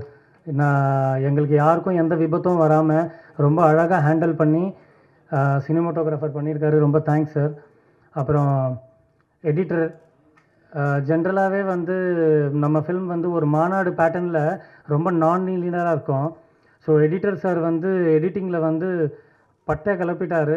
அந்த மாதிரி இப்போ ஒரு பேட்டர்னில் அவர் எனக்கு தெரிஞ்ச அவர்லாம் ஒரு ட்ரெண்டி எடிட்டர் நான் நினைக்கிறேன். கிரேசன் சார், சார் எங்கே இருக்கீங்க கிரேசன் சார்? ரொம்ப தேங்க்ஸ் சார், எனக்கு நீங்கள் ஒரு எடிட்டராக கிடைச்சதுக்கு ரொம்ப நன்றி சார். ஆர்ட் டைரக்டர் சார், ஜென்ரலாகவே ஆர்ட் டைரக்டர் சார் ஓகே ஆகிறதுக்கு முன்னாடி பிஎல் தேவா சாரை போட்டுடலாம் யாருன்னு கேட்டேன். அவர் இல்லை இவ்வளோ ஏஜ் ஆயிருக்கு அப்படி இப்படின்னு சொன்னாங்க, நமக்கு எப்படி செட் ஆகும் அப்படின்லாம் நான் கொஞ்சம் நெகட்டிவாக நினச்சிட்டு இருந்தேன். ஆனால் அவர் உள்ளே வந்ததுக்கப்புறம் அவரோட ஏஜ் தான் எங்களை காப்பாற்றிச்சுன்றது நான் 100% அதை நம்புகிறேன். எங்களுக்கு முதல்ல வந்து நிறைய விதமாக ஸ்கெட்சு போட்டு கொடுத்து, முதல்ல வந்து விதவிதமாக செஞ்சு கொடுத்து, ரப்பரில் முதல்ல, ஃபைபரில் முதல்ல, இந்த மாதிரி கிட்டத்தட்ட நாங்கள் ஒரு 20 முதலையே டம்மியாக செஞ்சுருக்கோம். மிஷின் முதல்ல இந்த மாதிரி எல்லாத்துலேயும் கூட இருந்து ஸ்பாட்டில் எதாவது ஃப்ரேமில் எதுவும் பின்னாடி இல்லைன்னா கூட கேமராமேன் சார் பார்க்கும்போது ஒரு 5 to 10 மினிட்ஸில் சூப்பராக அதை செட் பண்ணி விட்ருவார். ரொம்ப தேங்க்ஸ் சார், உங்களால் நாங்கள் ரொம்ப பெருசாக தப்பிச்சிருக்கோம் சார். ஸோ இந்த படத்தை வந்து கொஞ்சம் ஓரளவுக்கு பெரிய ரேஞ்சுக்கு ஆக்குனதும் ஆர்ட் டைரக்டரை நம்ம சொல்லிக்கலாம். Fight master Michael miracle sir, அப்புறம் பில்டப் ரவி, 2 பேர் ஃபைட் மாஸ்டராக பண்ணியிருக்காங்க. பட் மைக்கேல் மிராக்கல் சார் வந்து நமக்கு முதல்ல போர்ஷன் பண்ணல, முதல்ல போர்ஷன் வந்து நமக்கு பில்டப் ரவி பண்ணியிருக்காரு. ரொம்ப ஷார்ட் டைமில் அவர் ரொம்ப அழகாக புரிஞ்சுக்கிட்டு என்னோட பாதி ப்ரெஷர் அவர் தான் மேலே எடுத்துக்கிட்டு மாஸ்டர் மகேந்திரன் ஹீரோ எப்படி உல்ட்டா தொங்குறது அவரை ரொம்ப சேஃப்டியாக ஹேண்டில் பண்ணி முதல்ல போர்ஷன்ஸ்லாம் ரொம்ப வெரைட்டியாக பண்ணி ரொம்ப இதை வந்து ஒரு பெரிய படமாக ஆக்கி கொடுத்துருக்காரு. ரொம்ப நன்றி sir buildup Ravi sir. Michael miracle sir வந்து முதல்ல போர்ஷன் இல்லாமல் மற்ற போர்ஷன் பண்ணியிருக்காரு.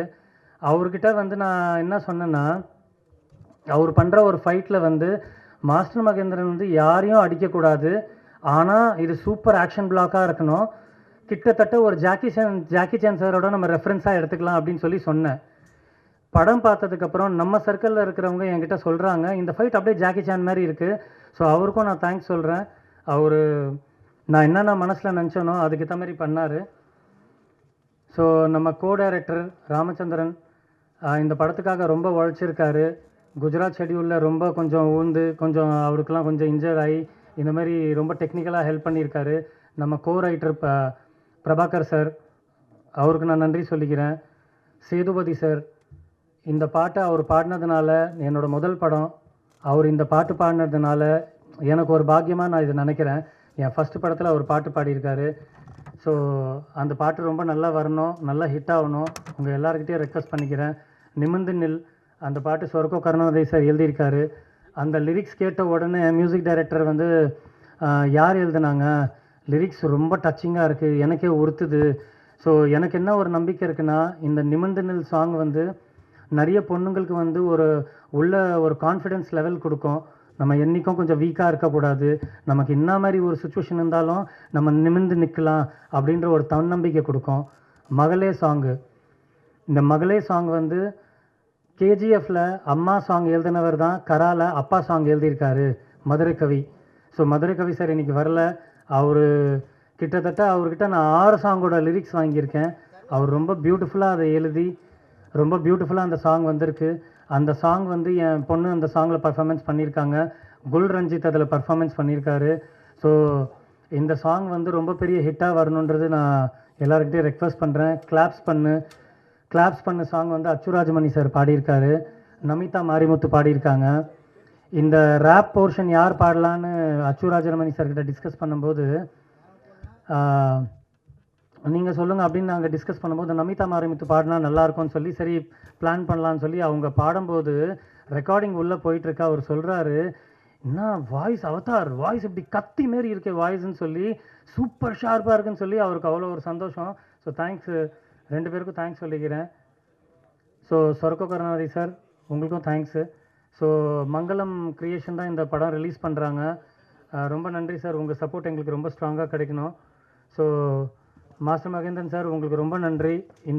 இந்த படத்தில் இந்த கேரக்டரை, காதல் குமார் என்ற கேரக்டரை நீங்கள் ரொம்ப பெருசாக ஹைலைட் பண்ணிட்டீங்க. நான் இந்த கேரக்டரைசேஷனை நீங்கள் எங்கேயோ கூப்பிட்டு போனதுக்காக நான் உங்களை லைஃப்லேயே மறக்க மாட்டேன். இன்னொன்று சில விஷயங்கள் என்னென்னா, ஷூட் முடிஞ்சதுக்கப்புறம் எனக்கு சின்ன சின்ன விஷயத்துக்கு வந்து ப்ரொடக்ஷன் சைட்லேருந்து கொஞ்சம் இந்த ஷூட் பண்ணுறதுக்காக எனக்கு சில ஃபெசிலிட்டி கிடைக்கல. அந்த சீன் நான் பண்ணியே ஆகணுன்றதுக்காக இவருக்கு பர்சனலாக ஃபோன் பண்ணுறேன், சார் எனக்கு ஒரு 2-3 சீன் பண்ணணும் சார், ப்ரொடக்ஷனுக்கு தெரியாமல் பண்ணணும், கொஞ்சம் ஹெல்ப் பண்ணுங்க சார்ன்னு சொன்னேன். எதுவுமே ஆர்கியூமெண்ட் பண்ணாமல் ரொம்ப பியூட்டிஃபுல்லாக வந்துட்டு எனக்கு பண்ணி கொடுத்தாரு. அதுக்கு எந்த காசும் கேட்காம, எந்த ட்ராவலிங் எக்ஸ்பென்ஸ் கேட்காம, எதுவுமே பண்ணாமல் சூப்பராக அழகாக பண்ணி கொடுத்தாரு. காதல் குமாரை வந்து இவர் விஷுவலி மட்டும் இல்லை, ஆடியோ லாங்குவேஜில் கூட காதல் குமாரை வந்து வேறு மாதிரி ஒரு பேட்டர்னில் இவர் ஆடியோவில் இது கொடுத்துருக்காரு. ரொம்ப தேங்க்ஸ் சார், என்னை ரொம்ப பெருசாக காப்பாற்றிட்டீங்க இந்த படத்தில். மியூசிக் டைரக்டர் சார் வந்து பேக்ரவுண்ட் ஸ்கோரில் வந்து ஒரு சின்ன சின்ன விஷயத்துக்கு என்னை ரொம்ப பெருசாக எஸ்கேப் பண்ணிட்டாங்க. ஸோ இந்த படத்தில் எனக்கு கிடைச்ச எல்லா டெக்னீஷியனும் எனக்கு ரொம்ப மாஸ்டர் பீஸாக கிடச்சிருக்காங்க. என் உணர்வு, என் எமோஷன்ஸை ரொம்ப எக்ஸ்ட்ராடினரியாக என்னை புரிஞ்சுக்கிட்டாங்க. ஷூட்டிங் ஸ்பாட்டில் கூட எனக்கு எல்லா ஆர்டிஸ்ட்டும் ரொம்ப நல்லா சப்போர்ட் பண்ணாங்க. உங்கள் எல்லாருக்கும் நான் ரொம்ப தேங்க்ஸ் சொல்கிறேன். இந்த படத்தை வந்து நல்லபடியாக ஹிட் பண்ணுங்கள். எல்லா சினிமாக்காரங்களுக்கு நான் மனமார்ந்த நன்றி சொல்கிறேன். ரொம்ப தேங்க்ஸ்.